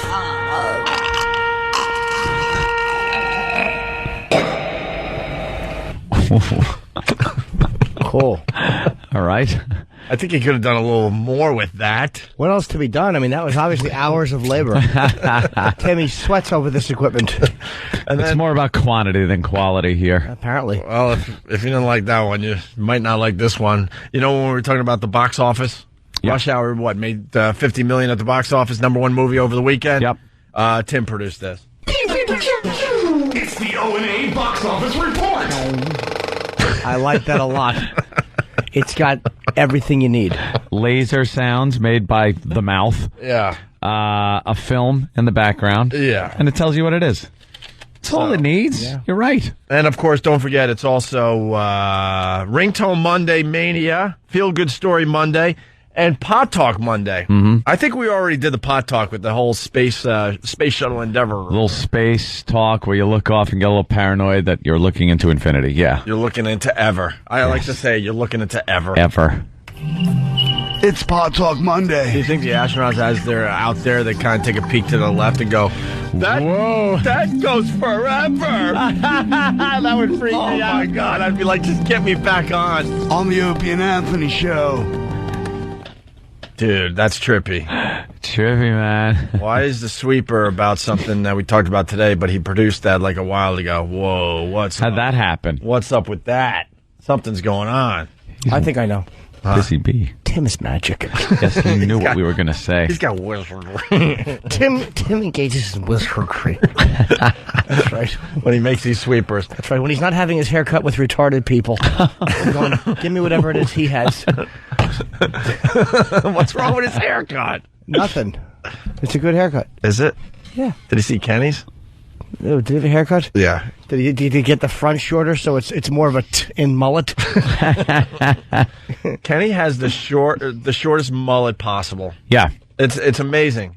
Like, try to get a shorter mullet than our own Club Soda Kenny. It's not going to happen ever, ever, ever.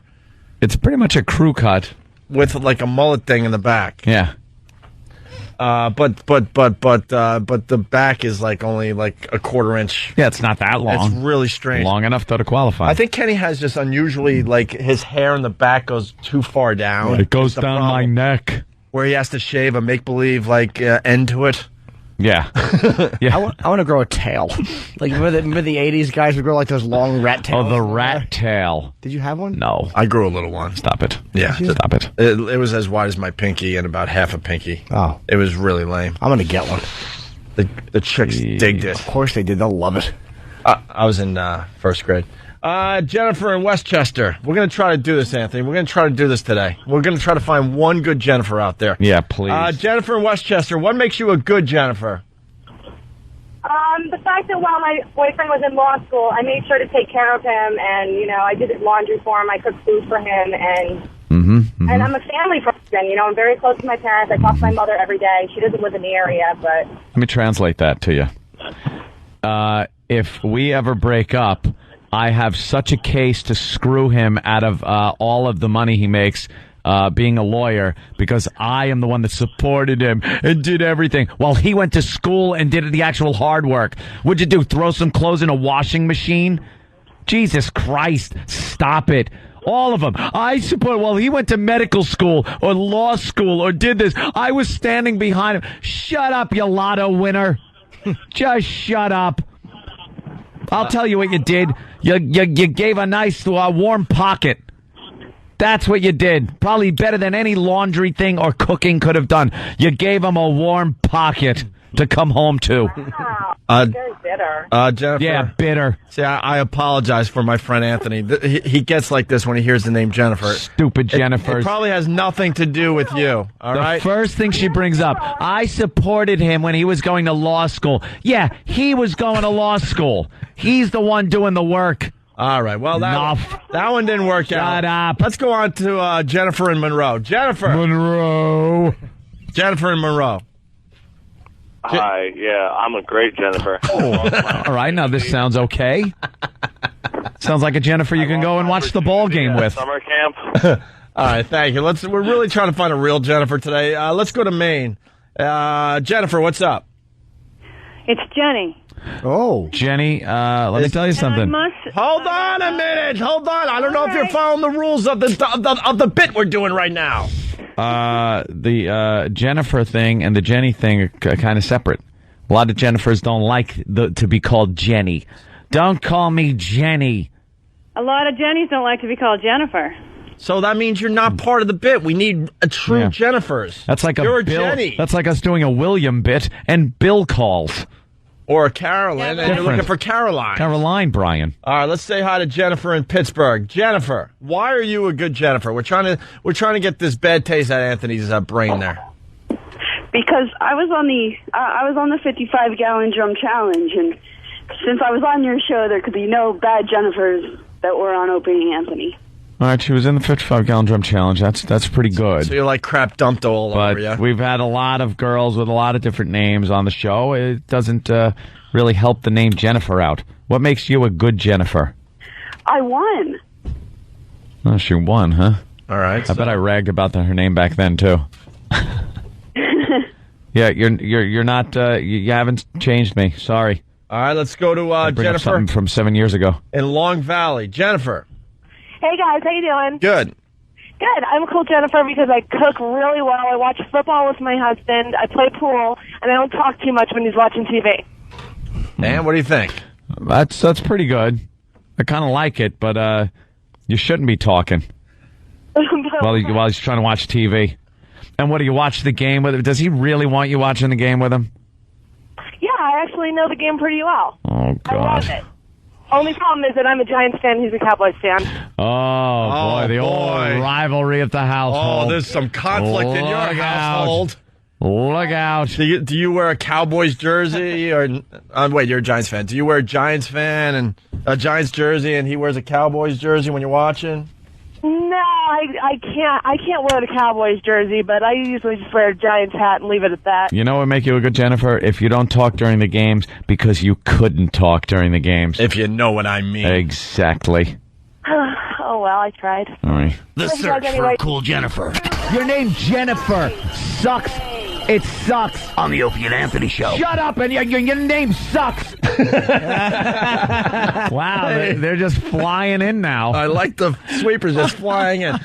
Jennifer in New York, let's go. Trying to find one good Jennifer. Hi, guys. Hi. Hey, how are you all? Hi, Jimmy. Hello. I'm a good Jennifer because I've been listening to you guys since WNEW, and I've never called because I didn't want to upset Anthony with my name. There you go. Okay, that ain't Oh, bad. All right. That ain't bad. You're off to a good start. You understand At least you that knew. the name drives him nuts. Also, I believe 100% in a good prenup. Oh, man. What kind of work do you do? I'm a designer. Do you make more money than your husband? Pardon me? No, I'm not married. Oh. She's getting better all the time here. All right, so you don't believe in marriage, you believe in prenups if you were going to get married, and you didn't call the show because your name was Jennifer, and you understand that upsets Anthony. She may have calmed me down a little bit. Wow. She may have calmed me down a bit. Oh, but there's something. What is it? Yeah, what? What is it, really? Let's think. I don't know. All right, hold on. Jack Jack. Jack Jack sounds like a great cat. Cats are okay. Hold on. Know what would make your story better? What? If you were teen Jennifer. What, Jennifer? Teen. Everything sounds better when you put teen in With front the of word it. teen in front, so teen Jennifer. So we got a Jennifer, but I think we have a teen Jennifer That is standing so by. that is so like If I told you I was going to be bittersweet. 13 next week, would that help? Teen Jennifer. Wait, what were you saying? What'd you say? I'm turning 13 next week. That's turning 13. All right, now you're just joking. We got a Yes. real teen Jennifer on the line. Teen Jennifer, what's up? Hello? Hello? See, she's young, so she doesn't know. Turn your radio down. Yeah. Teen. All right, what do you got, teen Jennifer? Me? Yeah, turn down your radio. Don't yell at her. She's young. She's a teen. You have to turn your radio down. Because you're... Are you yelling at me? No. We're yelling at you because you're stupid. Listen to us on the phone. Stupid girl. Not the radio. Listen to us on the... Be the good Jennifer. I shall rip out your spine and beat you with it. Listen to us on the phone and not on the radio, okay? Do you understand that much so far? Oh, my You God. are so stupid! You guys are mean. I hate you people. Hi, Jennifer. Jennifer! Do you understand that you have to listen to us on the telephone and not the radio? Why would you try to have a conversation with a radio? Jennifer! She's talking to a radio. Jennifer! Jennifer! This is a phone call. Jennifer! What? Turn down your fucking radio! What? Turn down your radio! I just did. Yeah, 2 minutes later. Why were you listening to the radio instead of the telephone? You're making a telephone call. I listening to the radio. Yeah, but you were answering the radio. I am. Now listen, how old are you? I'm 17. I just have a cold. My mom's driving me to the doctor to get my medicine. Oh, nothing serious, we hope. And your name's Jennifer, and you're a teen. Shut up! Still listening to the radio. Oh my God, is she stupid? I think you're the first teen I hate. And everything sounds better with teen in front of it. Mark the day. We finally found a teen girl we hate.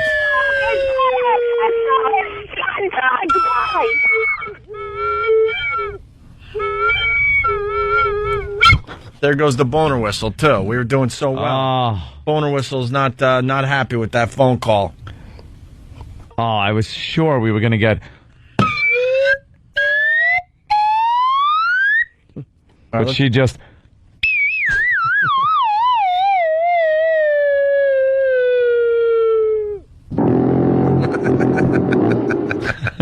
All right. Do we have one more Jennifer on the line? Jennifer. Florida. Jennifer. Yes. Florida. Hi. The girl that said hi. Hello? Hello. You. What's your name? Jennifer? Of course it is. So... We're learning one thing about the name Jennifer today. Oh, my God. They're all Nothing but stupid. dummies. Nothing but dummies. They're all stupid. Can I tell you something? I didn't have much of an opinion about the name Jennifer until today. Now I, too, hate every Jennifer out there. When you take a bunch of calls from a bunch of Jennifers, you realize how truly stupid they are. What is she doing? Like the ones listening to the radio, this one doesn't answer her phone. You called. What makes you a good Jennifer? Yeah. What makes me a good Jennifer? I'm not stupid. That's number one. All right. There's nothing wrong with being stupid, though. No, but I'm not. I'm not stupid. We're looking for a girl that says, I'm not bitchy, I'm not going to take all your money. Really, I'm really not stupid. I mean, I wouldn't teach, All right. We get it. You're not stupid. Much. Yeah, you're not stupid. All right. What makes me a good Jennifer? That I'm nice. I tell you like it is. I shoot guns with my fiance. What do you mean you tell it like it is? You're a shoot from the hip gal? What? Shoot from the hip gal, are you? You tell it straight? What do you mean by I tell it like it is? Give an example. I just told you I wasn't stupid, didn't I? And that's telling it like it is? Yeah. Tough as nails she is. What do you excel in I hate that intellectually? expression. I tell it like it is. What does that mean? Yeah, like, where's an example of where you gave somebody some tough medicine? Yeah, give us an example where you didn't take any guff from anyone. I'm not taking stuff from you, No, but you're not telling it like it is. Like, where's an example of where you really told someone like it is? Yeah. You gave them the business. Do you honestly think you're hanging with us? Are you kidding me? We're just tapping you around like you're a little kitten. Don't make us pull out the shovel. Now, what do you mean by you tell it like it is? Well, if you're really looking for nice Jennifers, right? Then and you're going to treat them like this, then you're not going to find them. Jennifer, I'm asking you very nicely. Like, what do you do to tell it like it is? Where's an example of where you really gave somebody the medicine? Right. I can't lie. You can't lie? Okay, where's an example of where you didn't lie and you gave someone a tough bit of information? You told it like it was. Do you understand if you're a Jennifer calling this show, we're finally talking about this. If you're a Jennifer calling this show, you're in a tough position to begin with. That's why there's an edginess to Anthony talking. You have to excel. You have to be better than any other girl's name. By saying I tell it like it is isn't going to help the situation. Tell it like it is. Why would you tell it any other way? This is the way it is. Tell it that way, you dummy. We need... Oh, no! Shut up, shut up, shut up. Oh, I'm covered. See your head come apart like that? All right. Well, we're still in search of a cool Jennifer. Your stories have to be like, all I wear is lingerie. Right. I work out all the time. I got the perfect body. They have to excel. They have to excel way above and beyond. And being just that female thing, the ultimate female thing. Mm-hmm. What does that mean? The search for a cool Jennifer. Your name Jennifer sucks. It sucks. On the Opie and Anthony Show. Shut up, and your name sucks. Well, we failed today, and I'm sorry about that. That's all right. I knew it would fail. Let's go to Syracuse. Anthony, what's up? Hey, I got a good cue of... Why the delay with everybody today? Why? You got a what? a good cue of the D. You got a good... All right, a cue of the D. Let's go. Yeah, okay. What gets longer when you pull it, fits possibly between a nice pair of boobs, and goes neatly in a slot. Okay, hold on. Longer when you pull it, fits nicely between boobs, and goes nicely in a slot. Yep. A hat. No? No. A Buick? Close. It's, of course, a trick cue of the D. Is this a trick cue of the D? Yep. All right, what's the answer? Seatbelt.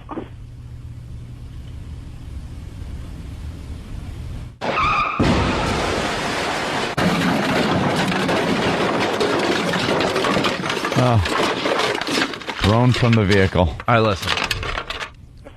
Why do you think we would care about that? I have no idea. Huh? Are you listening you're in Syracuse, right? Yeah. Isn't there like a hacky morning show that might suit you better? Anthony's suck too. Look at this. What? What happened? Oh yeah, Anthony. No, you don't. You're Cue good with though. a D. All right, bro. Thank you. Yeah. The beauty is like radio stations that'll actually do that and then make you sit through a break before they give you the trick answer. Yeah, we'll be back with the answer to the cue of the day. All right, it's Opie and Anthony. You're checking out the Opie and Anthony Show. Got an update there, Ant? Yeah. Should let everyone know because you were talking about it a couple hours ago, but Anthony had a very long weekend. He's still wearing his clothes from Saturday. So my Saturday clothes. But you changed your underwear. Yeah. I do that. It's clean. Trust me. But then why wouldn't you change the rest of your clothes? Because I had a pair of underwear with me from the Renaissance thing. Like I had a pair of underwear. I had that and clean underwear. Yeah, because like I wore this to the Renaissance fair, but I wanted like clean clothes to go with the Renaissance clothes. Right. So I had undergarments. But the underpants you put on that morning, which would be Saturday, wouldn't those be clean enough for the whole day? Well, I knew we were going to be out. I needed a clean pair. So later on. So when I put these back on, they were clean because I wore these for like nothing. Right. So you've been wearing those since Saturday night. I didn't want to wear the same underwear for 2 nights in a row. So when did you put on the new underpants? Put on the new underpants when I put on the new Renaissance gear. And then I put these back on after when the Renaissance Festival. Right. So they're not new underpants now, are they? That's 2 days ago. 2 days ago, yeah. Okay. But anyway. No, Jesus Christ. You just need a break today. Had a long, hard evening. Anthony, his girl is getting her gallbladder out today. Yeah, stupid gallbladder. Right at what, 9 o'clock? Well, they give her like a sonogram at 9. 9? And then see where everything is. Yeah. And then they go poking around and yank out a gallbladder. Ta-da! And then they go, ta-da! Are you going to save the gallbladder? Oh, yeah. You eat it. You cook it up. You fry it up. You eat it. That's good luck. Bring it to the show. We could do something with it. Oh, I'm sure. Every time someone gets a body part removed, we're like, bring it to the show. We should have a collection of just body parts. We'll do something with it. We'll figure something out. Make somebody wear it as a hat. Right. I think it's called a biohazard. I understand, but it didn't stop us back in the day now, did it? No. What if you could blow one up like a balloon? And then see at what point it pops. How about like we have a contest, see how much we could blow it up? Why does Jared have something to show us? Well, he's leaving. It's his last day. Oh, is this Jared's last day? Yes. Cream Pie Jones. So anyway, that's wonderful. Oh, this is nice. Look, man. Oh, we're trying to get the gay out of the show. Why are you topless with pasties on? What's gay about that? What are they? Opie and Anthony pasties? Are those the new pasties? Oh, that's wonderful. There's an O and an A. So on his His breasts. It's one over each one of his nipples. There's a star and a silver star, one with an O, one with an A. Tracy brought in. Hold on, microphone. Yeah. Try that again. Tracy. No. Which mic is that? That's the guess. Look for idiot on the board. No, it might have been me, actually. All right, go ahead, Jared. Tracy brought them in, the PD here, and she thought it'd be a good idea, or everyone in the back office thought it'd be a good idea if I wore them and modeled them out for you guys. And why do you think they thought it would be a good idea for you to wear pasties? Because I'm a fat waste of life. All right, at least you know. At least you've learned well from this radio Wow. show. Yeah, it's your last day? Yeah, it's my last day for now. For now. What do you mean for now? Do you think wait, perhaps... you mean you're coming back? Wait, perhaps... Are you thinking perhaps since you see people like Sam and Than and Danny and Travis that you may have a shot at a full-time gig here? Paid in full cash. Yeah, that was... Cash on the barrel head. That was the idea. Yeah, let me chop those dreams down right now. It ain't gonna happen. Why is he twirling around? He's doing a little pirouette. What are you doing? And a curtsy. He just curtsied. He looks good. It's cute. He's got the little Club Soda's jeans. directing him. Yeah. That homoerotic. It's like, now do the pirouette. Do what we worked on in the office. And where are you going back to? I'm going back to school, Syracuse. Syracuse. Mm-hmm. I think we'll miss Jared. I think he did a very good job while he was here. Who? This young man. Who? Young. What's his name? Who? Jerry. Who? Young Actually, boy. we'll remember you for about 2 weeks. You did a good job. Most interns we forget as soon as they're gone. But you, I think we're going to remember for about 2 weeks. Yeah, honestly, I don't know intern names. But I know your name. Jared. But it really is awesome. And that is, I am not kidding you. I know no one's name. Matt Damon. What's his real name? Matt. Yeah, I don't know his real name. I don't know your real name. Chip. Is it Bill? Your name's Bill? No, it's not. It is not. I thought I was pretty good, and I didn't even know that one. Your name's Bill? Mm-hmm. I'm Matt Damon. How long have you been Matt here? Damon better. Since the beginning of May, actually. I have no idea what his name is. Oh, Bill. Do we have another guy? Yeah. That guy? Oh, Wow, forget about it. man. Let me try. I know his name. All right. I'm just going to try. Steve. I'm going to go with Dan. It's Mike. Mike. Right. How did you know? I don't know why. It's almost like if you look through a book of venereal diseases and you find one and you go, oh, that's chlamydia. No disrespect. You just but, I mean, knew. You just happen to catch one once in a while that you He looks like a Mike. You look like a Mike. He doesn't look like a Bill. He lost weight. No. Yeah? Yeah. All right, who else? Who else is there? Are there any more today? What's your name? I'm Sam. Oh, hi. Oh, Sam. I thought I didn't even know. Yeah, I'm not an intern. He says he's got to explain things to us sometimes. I'm not an intern. He rolled his eyes. I go, who are you? Sam.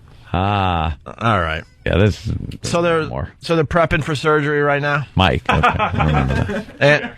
Oh yeah. I'm just getting the update out there for everybody. Yes, they do a sonogram at 9, and of course I'll be out of here. Right. On my way, and then probably 8,000 hours after that, they might get things started. Kind of takes a while. When do you think they'll Hospital finally... time is very slow time. You enter this realm of slowness where you just sit there and say, when can we see the doctor? I'm not sure. It'll be a couple of minutes. And then like an hour and a half later, very shortly. Just hospital time, man. When you're in that situation, you think, all right, well, we're going to have a test done. Yeah. So you're thinking they're just preparing for the test. They're fiddling with everything, big knobs and, and levers. And I like how you're doing the physical motion of them fiddling with knobs like Dr. Frankenstein. That's what I mean. He's using these giant knobs that you're turning, and you're flipping giant switches. But that's why I always assume you wait so long, because they're just calculating everything. Yeah. Making sure all the equipment's ready to go for the test. Exactly. With the big knobs and the levers. And no, that ain't it. Actually, the reality is the test would take seconds. They just figured, might as well let you wait all day. They're very busy. Doing what? Seriously, doing what? Tending to a lot of friggin' people. How many people I don't know are in what hospital? happens on a Sunday. The emergency room was packed. With what? What kind of injuries? Let's see. There was a leg injury.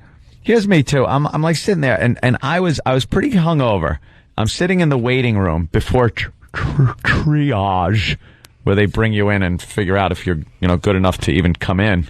And this woman had a bad ankle, and she got called up to the triage area. And as she's walking, she goes, "Oh," like that, and almost goes down. And for a split second, I thought of getting up and helping her, and then I'm like, nah. I couldn't be bothered. And then I felt bad when she limped over to triage. I'm like, maybe I should have hey, take my arm, I'll walk you over. Why, so she could fall and sue you? That's what I thought too. No. I'm afraid of lawyers. What? I didn't think you thought about it at all.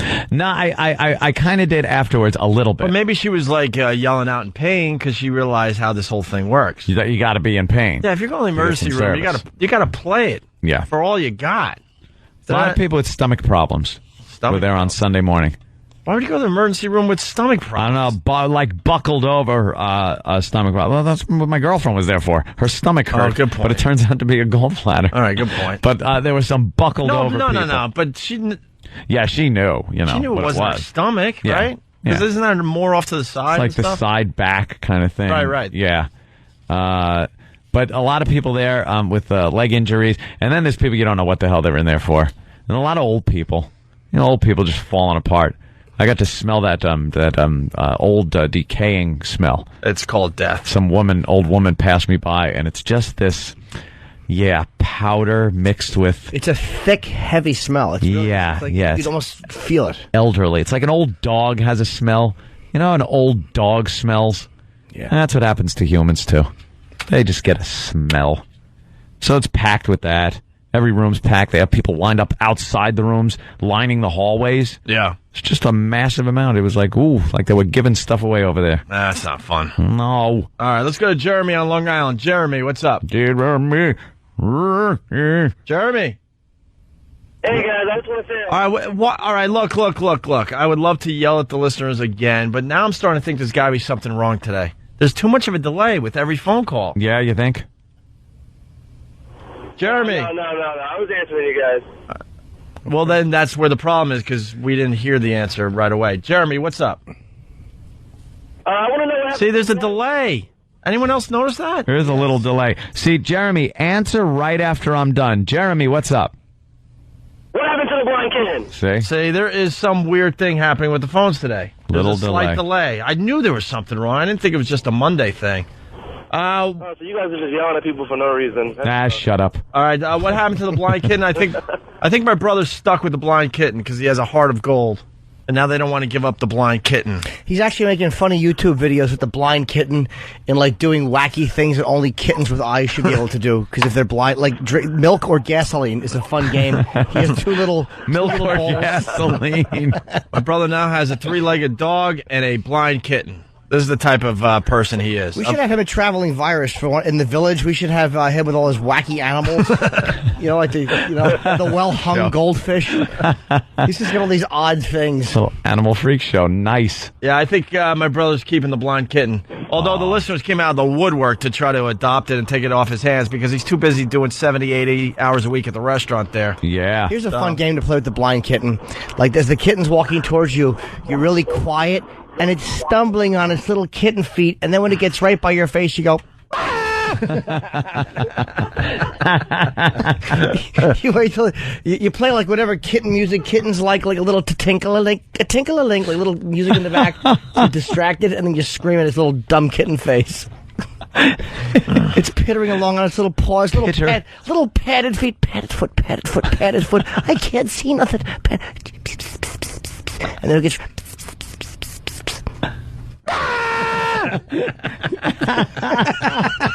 right in its face. And you watch it scamper backwards on his padded foot. Padded foot. If there's one animal that shouldn't be blind, it's cats. Oh, not a cat. Because they're skittish to begin with, man. Yeah.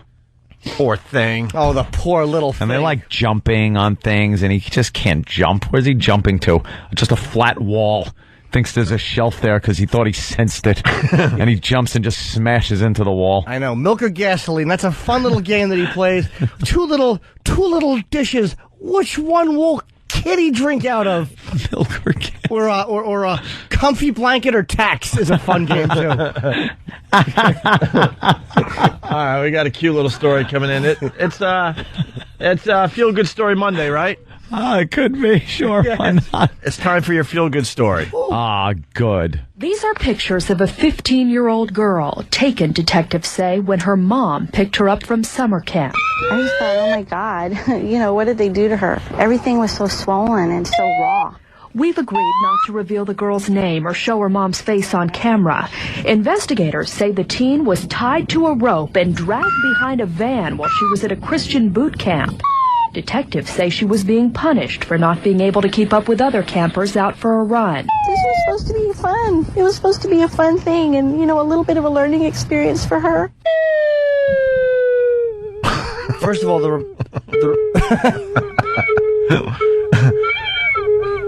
Anthony has broken out the boner whistle today. I like that. I had just the opposite reaction. I love the boner whistle. Did you? Yeah, the longer the story went, the happier I got. Except for the fact, I don't like the way the report said they tied her to a rope. No, they didn't still. Tied her to a rope? Tied her to a van because she wasn't doing what she was supposed to be doing. How else do you discipline a child? Yes. You can't hit them. No, you tie them to a rope. Crushed glass or tender vittles. That's a fun name, too. Oh, look, the little fella's lapping at crushed glass. He doesn't know any better. Poor little thing. Here, have some gas to wash it down with. Shut your face. Bad cat. Bill from Waterford, I like playing with my blind kitten. He likes to play catnip or poison. Oh, well, come on. Be a little more creative. Yeah, they could probably smell it, Bill. Then again, I'm thinking gas or milk are indistinguishable from one another. I'm thinking that eyesight is all that tells you not to drink gas. Like you could be at the gas pump, but it could just easily be milk you're smelling. Cats have a better sense of smell than I do, even. And I have a very good sense of smell. Like if I'm on my hands and knees, sometimes I'll be naked on my hands and knees, and just push my butt up in the air. And I did that with my kitten when I was a kid. I was holding my cat's head and I farted on his nose. I don't know why I was mad at him, but I'll never forget holding his head and he's straining backwards to pull out. Like picture yourself squatting and you're reaching behind yourself holding a cat head. Not a happy cat, might I add. And he's backing up like, all right, what are you doing? And as soon as the nose and the butt touch, you go. He was not pleased. Oh, that is an unhappy little guy. He was not. He was just trying to. He was trying to back out because they can't use their hands to push your hands away. So no. He's using all four paws. And the cat was scrunching his face, so it's all wrinkly. He's pushing back, and I'm holding his head. It looked like he was wearing a cone around his face, and then he got a nose full of lesson. That's what happens when you. Did you feel his wet little nose? That's when I knew it was time to let go. We have contact. His wet little nose. Aaron is suggesting that my brother's into Civil War pet care. Just get the hacksaw. All right, we got a splinter, cut off a limb. Hey, we're in the middle of Feel Good Story Monday. Let's get more out of this one. Dismissed. Sir, please carry on, sir. Carry on. Today, the man who runs that camp, Pastor Charles Flowers, was arrested at his church here in San Antonio. Before he was taken away, we asked him if he thinks he's too hard on the kids. They will tell you in the end, no. In the end. If you ask them the first day. Too hard on. They will say yes. He wouldn't talk about the details of this case and wouldn't say specifically whether the girl was dragged behind a car.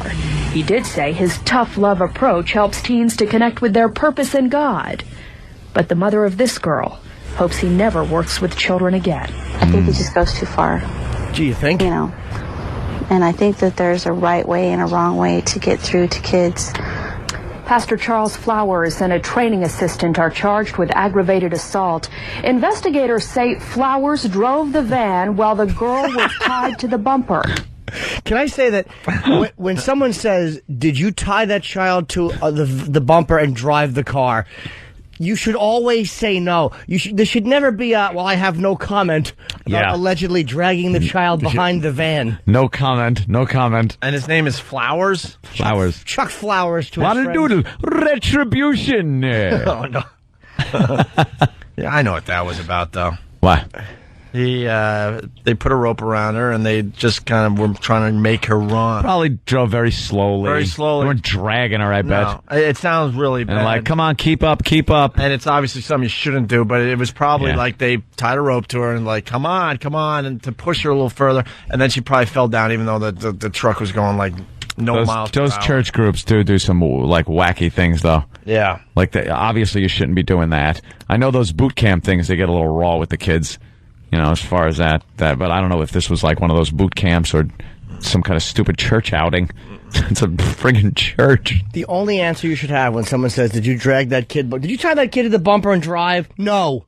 Right. Never happened. That should be the only acceptable answer. No. Well, I might, I don't want to. I can't get into that. All right. Let me interrupt you. We got Craig on Long Island. He has a little cat game, too. Craig, what's up? Hey, what's going on, fellas? Hey. I like to play string or live wire. That's a fun one.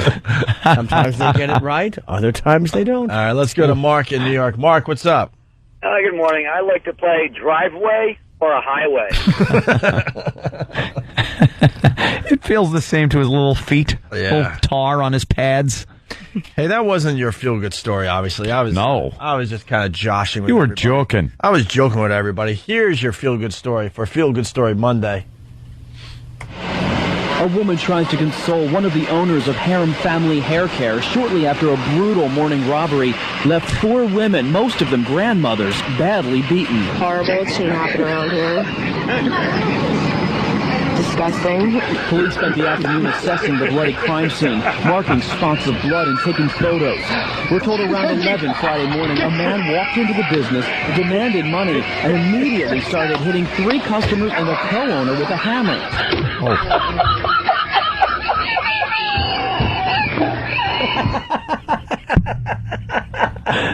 That one guy's laugh, you know he's going to need a cancer kazoo in like a month. Yeah, but that laugh is perfect. Oh, we love that guy. We got to meet him while we're down in Washington this weekend. Oh, yeah. That guy does rule. Jerry Kashuta's grandmother was getting her hair done. Well, I got home for lunch, and my grandfather rushed me out the door. He said something happened. There was a robbery. 3 customers and a co-owner were rushed to area hospitals. At least some had been beaten over the head. They called from the hospital, and she was awake and talking to them. Police later found the suspected getaway She's car awake and boring them. miles away in Wilkes-Barre. It's now locked up in a police garage. What a douche, though. What the hell are the old people going to do? Well, nothing. That's why. And she said her hair never looked No, so but good. I mean, no, that's the point I'm making. Why would you beat them with a hammer? What are they going to do to you? See, my take is, why wouldn't you? You just, you got to show them who's boss. Yeah, exactly. Throw into that stupid dryer. What? What'd he I don't say? know what they're thinking at that point. That's just a psychopath who probably wanted to beat people with a hammer anyway, and this was just a chance to do it. She wakes up. What? What's she speaking? Doctor, come here.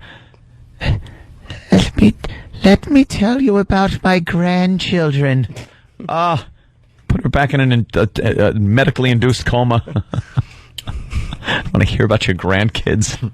Old people's stories. I bet when he smashed her head, her charm bracelet wrists raced up to protect it. Chink-a-link-a-link-a-link of the charm bracelet. With all of her grandkids' names on each one. They're all 5 of them are just kind of peeking up as the hammer smashes down that gray matted head. How awful! Her wig's all askew. Old lady wig. I hope one of the ladies didn't have that see-through cotton candy hairdo, where they lost hair, so they tease it up, but you could see straight through it. Because that doesn't offer much protection. No. That hammer will, it's going to hit skull that's as thin as rolling paper. Jesus. A big old lady lump. All right, here we go. We got a couple things going. Thought it was a feel-good story. It is. There you go. After the break, we're doing... We have a special guest calling in. He wrote a book called The Charisma Creator. Yes. And it's a definitive handbook for building your social skill set. It seems like it's informative. It's funny. Yep. It's got some good advice on meeting girls. No, I think our audience is perfect for a book like this. I agree. I think the Charisma Creator will teach a lot of us how to get charisma. You know what I want to know? How did he get such knowledge to put into a book?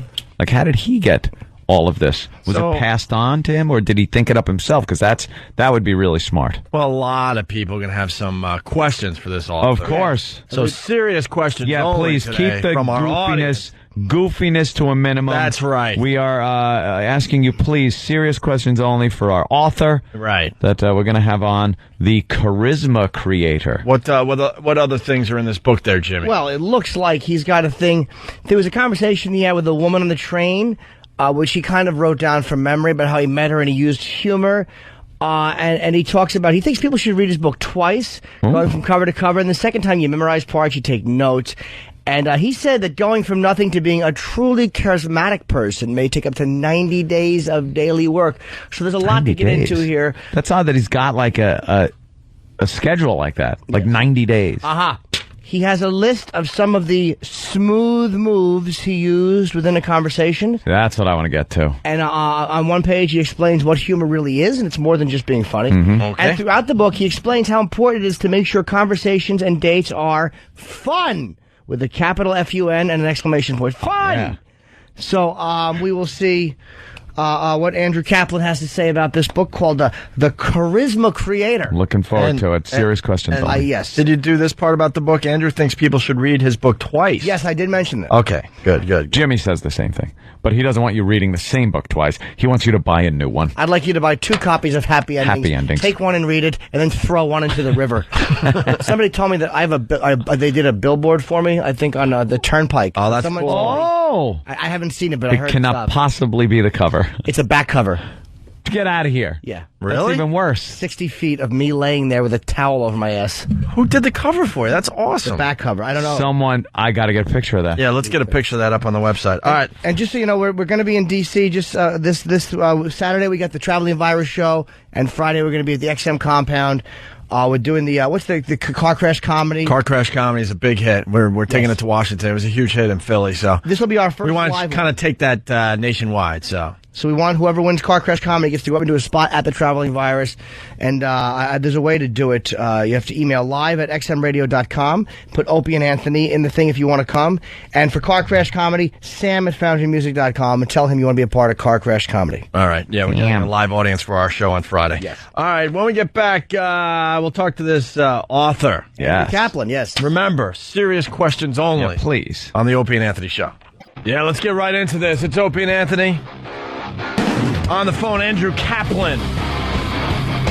He wrote a book called The Charisma Creator, the definitive handbook for building your social skill set.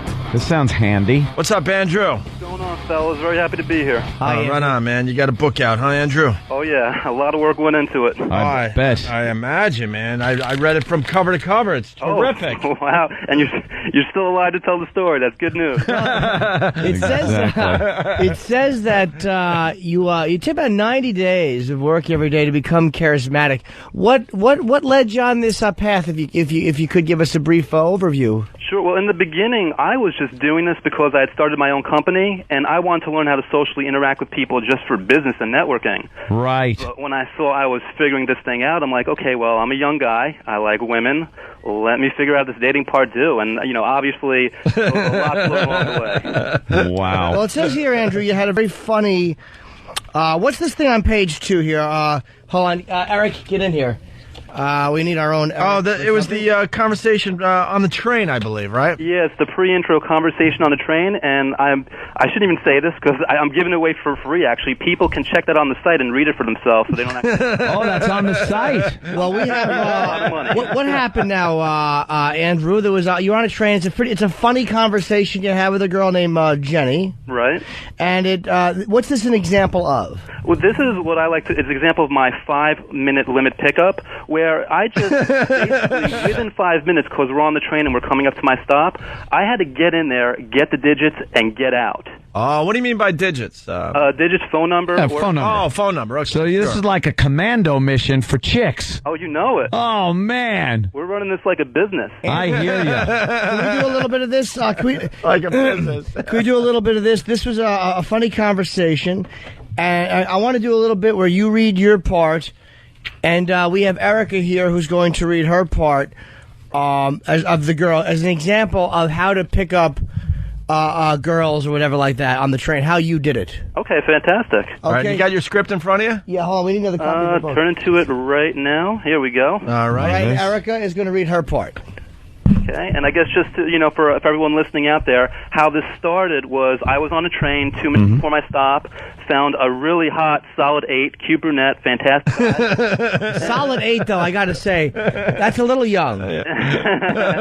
Oh, Jimmy. Jimmy. I'm just being a card. Yeah. Exactly. So, basically, I walked up, my train was coming, the stop was coming up, she glanced at me, looks down, and I noticed she has this belt buckle with the word Jenny on it, and it's so loud, it's so obnoxious, and I'm thinking, all right, game on, here we go. See, you see that as an opportunity. You see that as her putting something out there. Oh, everything you see is an opportunity. Oh, man. Love this guy. So, all right, now you're going to read your part, and Erica is going to read her. This is an example of like a funny exchange, and humor is so important to use. Use something funny. That's what I learned from the book is humor is a big part of this. Yeah, it's a huge part. Andrew, the one thing I noticed reading your book, you're a very funny guy. Oh, thank you. Sometimes I don't realize it. People are laughing. I'm like, what's so funny? Yeah. Yeah. I'm doing like Joe Pesci and Goodfellas. I'm like, do I make you funny? Am I a clown? Oh. Wait, do it again. Do it again. Do some more Pesci for us. That's all I really got. That was it? Because that wasn't bad. That wasn't bad. Funny, I make you laugh, I amuse you. What? Oh, wow. Holy Jesus. He does these impressions. You'd think it was the real person. Yeah, That's something. But will get you right there. But that does get a lot of girls' attention, right? Impressions, the little funny things that you could do, little quick things you could throw in if you don't have much time, right? Without a doubt. And it's kind of funny. On this show, if anyone's looking for an example of how to operate the right way, you guys already gave him an example when you were talking to Jennifer earlier on, and she says, I tell it like it is. Yeah. You called her on it. Yep. You picked up on that. Yeah, you got to go right out there, right? But this book ought to be called Gusto. You know what? It's the same idea. So you're listening to the show today? Oh, yes, I was listening to portions of it. I was getting ready for you guys. Oh, then we set this up perfectly. Cool. Yeah. All right, let's go to let's do the conversation on the train just to give people an idea of what this book is about. Erica, you are going to be playing Jenny. Yeah. Now this is a true story, right? True story. All right, don't be fresh. All right, so pointing to the belt, I'm nonchalantly just saying, "Who's Jenny?" That's me. I'm Jenny. Oh, okay. Okay, let me. You know what? I apologize. Let me interject. I'll read the parts in parentheses. There we go. Yeah. Okay. So you want to start over? Because that's where all the comedy is. Yeah. I have to. This will also paint the picture for the listener. Go ahead. Go ahead. All right, let's go. All right. So you said this is how the book starts, man. It starts off terrific. Well, you really do. Terrific, right, Andrew? You jump right out of the gate, and I'll be reading the part in parentheses. Fantastic. All right. So she just said she's Jenny, and I'm like, oh, okay. Pointing at belt. Right. And then her. Weird, confused look on her face. That's me. I'm Jenny. Oh, okay. Pause for effect, creating tension. Tension. Why are you wearing a belt with your name on it? Straight face. Deadpan. Because, it's my belt. Oh, I see. Turn away. More pause for effect. Turn back. So it's really because you've got absolutely no game, right? Oh. That's a ballsy move. But funny, dude. What? Don't you understand it? Nervous laugh. Give the nervous laugh, Erica. What? No, what are you talking about? You've got no game. You've never had the courage to get on a guy before, especially one as hot and sexy as me. You just broadcast your name like it's your friggin' sponsor, hoping someone will come along and ask you about it. Well, congratulations. Funny, sarcastic tone. You got me to say hello. Are you happy now? Do you feel good about yourself? Shut up. Laughs. Hits me playfully. Huge buying signal. You're weird. I'm weird. That's it for page 2. I'm weird. I'm not the one wearing his name 3 inches above his crotch like a billboard.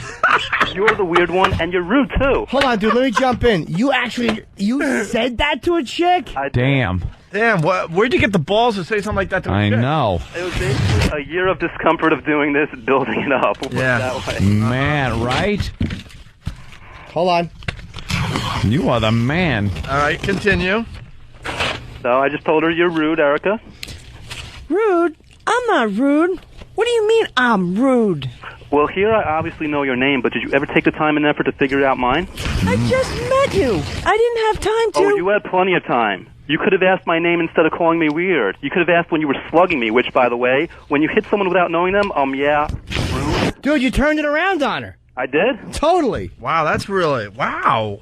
Wow. I didn't even notice that. You're right. Wow. Okay, so he points out that she went to hit someone without knowing them. And, Erica, go. Shut up. Raises her hand to hit me again, but is now self-aware and quickly puts it back down. She's been called. That's right, almost like a Joel Steinberg type of thing. Right. There you go. And I'm like, see, you were going to hit me again, and you still don't know my name.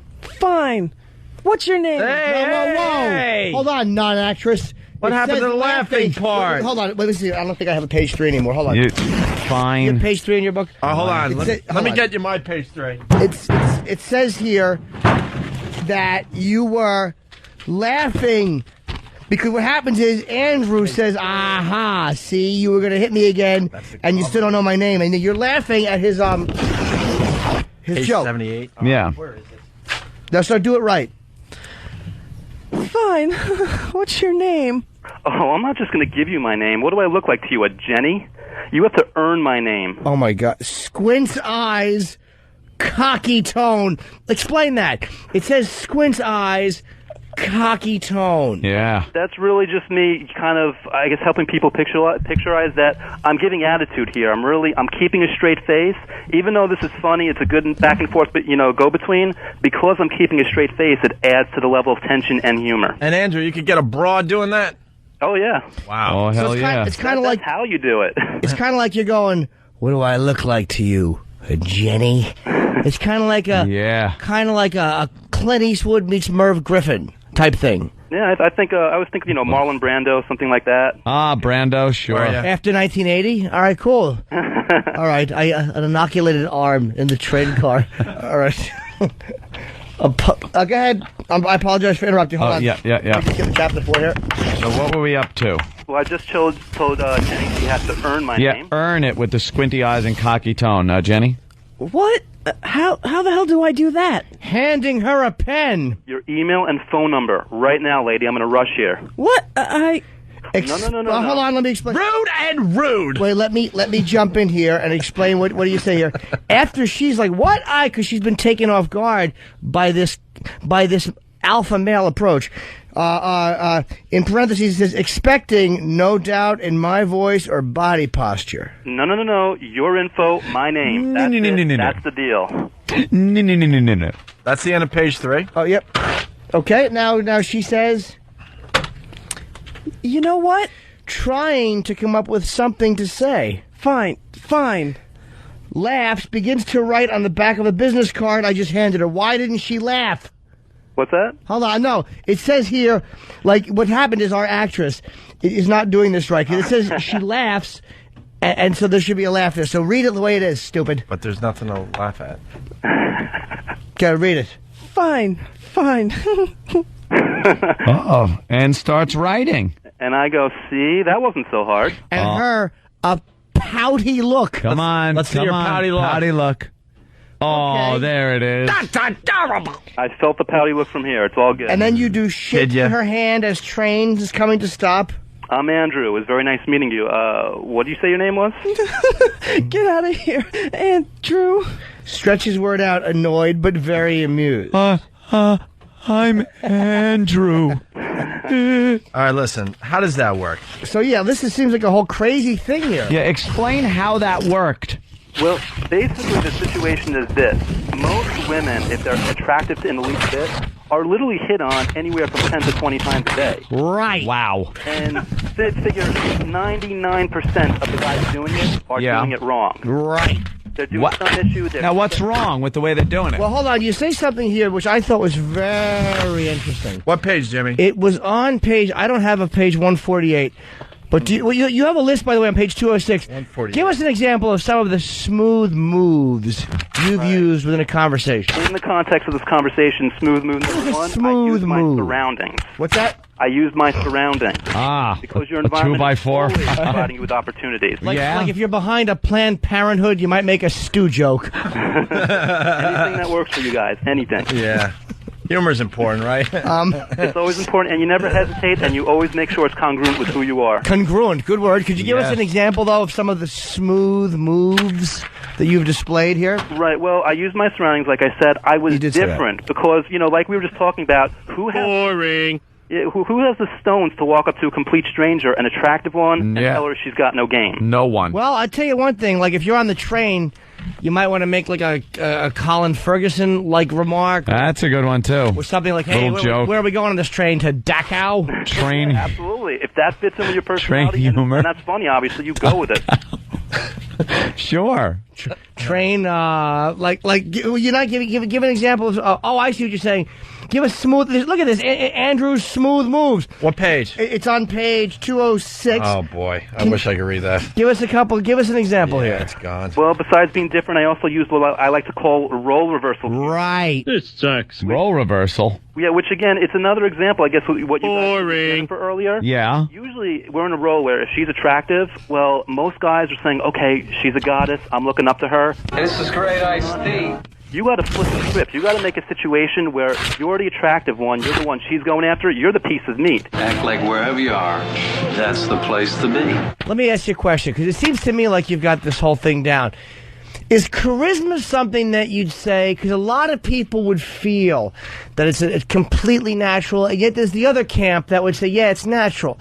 I mean, are you kind of thinking that it's natural, or are you going to go like, no, it's probably only slightly natural? Well, the thing is, everybody is born that's not what I'm saying. Yeah, what I'm saying is, Andrew, please. Is there a connection between a personality and charisma, or is it something that you find, to use your word, congruent as time goes on? Oh, I think it's a connection that you build up. Andrew. You're listen closely. This is very important. Very important. Is there a connection between having a charisma and developing some of these skills from the very get-go? Now I heard you the third time. The answer is an emphatic yes. All right. Well, please don't just give it. You have to elaborate. You need more than a yes, there, Andrew. You're the author. You have to understand that in a situation like this, like I was saying, everybody is technically born charismatic. No. I'm not talking about people who are born charismatic. I'm talking about, you're completely missing the question here. Are people, could they become that way if, say, it's not like a natural inclination to force something like that? Oh, absolutely. I mean, no, go ahead. You talk. I'm sorry. I wasn't done with his question, Andrew. Yeah. No, that's cool. Yeah, absolutely. Anybody? All right, now go ahead. It's all about you. I mean, who am I? Just asking some questions. I'm trying to get to the bottom of this. Show, right? All right. Well, no. But I'm just trying to. I don't want to be hostile. I hear you. No. Yeah, no. Apparently, you don't hear me because you're answering the wrong question. It was a two-part question, Ed. Yes. What I'm saying is there a way to come from like not that background and then all of a sudden to turn it into something like that? Yes, there is. All right, go ahead now, right? Just feel free to jump in whenever you want to. I don't need to finish. Go ahead, answer. Go ahead. So apparently this is a big question for you to answer. Go ahead, go. Well, yeah, yes, you can come back from it. All you have to do Come back from what? Well, from what? From being nothing, from being uncharismatic, from being uncomfortable around people, from feeling like you don't have the control on a date or a conversation. No, but I'm talking about the humor angle. Right. Like where you're talking about the smooth moves. We're completely on different pages here. Okay, so what do you mean in terms of the humor? That's exactly it. Like, should it be something that you start with as a natural charisma, or will the humor kind of come naturally to a person who doesn't normally have that? Oh, I mean, it's not... The second thing you just said. The humor will No, hold on! God, are you frustrating? Will you listen for I'm once? trying... I only go ahead. You're a good writer, but you're not a good listener. Yeah, it's all about you. It should just be the Andrew Show. People call in and try to ask a question. All right. And you just talk about whatever you want to. Go ahead. It's all about you. Who was I to ask a question? Maybe we should just have you come in and we go home and you talk. Sorry about that, fellas. No, that's all right. It's about you. I mean, we don't know what we're doing. Now listen we just closely. do this for a living. Listen closely. Now, what I'm saying is here on page... Listen closely. Here's the important question. Go ahead, Jimmy. Now, would you say that with the humor angle, is it more important to start with that, or should you more bring that home without having done something similar, like when you first started talking? And with the charisma thing, though, because that's the point Jimmy was really getting at, the charisma with the humor. Right. Is that an angle that is better suited for earlier in the process, later, midway? But without having had that normally as a part of it. Yeah. I got you. Yeah, you definitely do that with the humor. No, but that's not what I'm saying. What I'm saying is, should you start that way? Yeah, absolutely. Right. Okay, but that's not... Start with what? The humor. No, that wasn't even... No, you don't start with the humor. Jesus Christ. You never start with the humor. Well, where can people get your book? Create...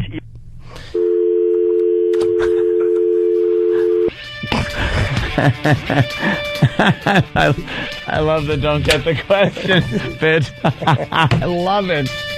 No. Well, why don't you go ahead and talk?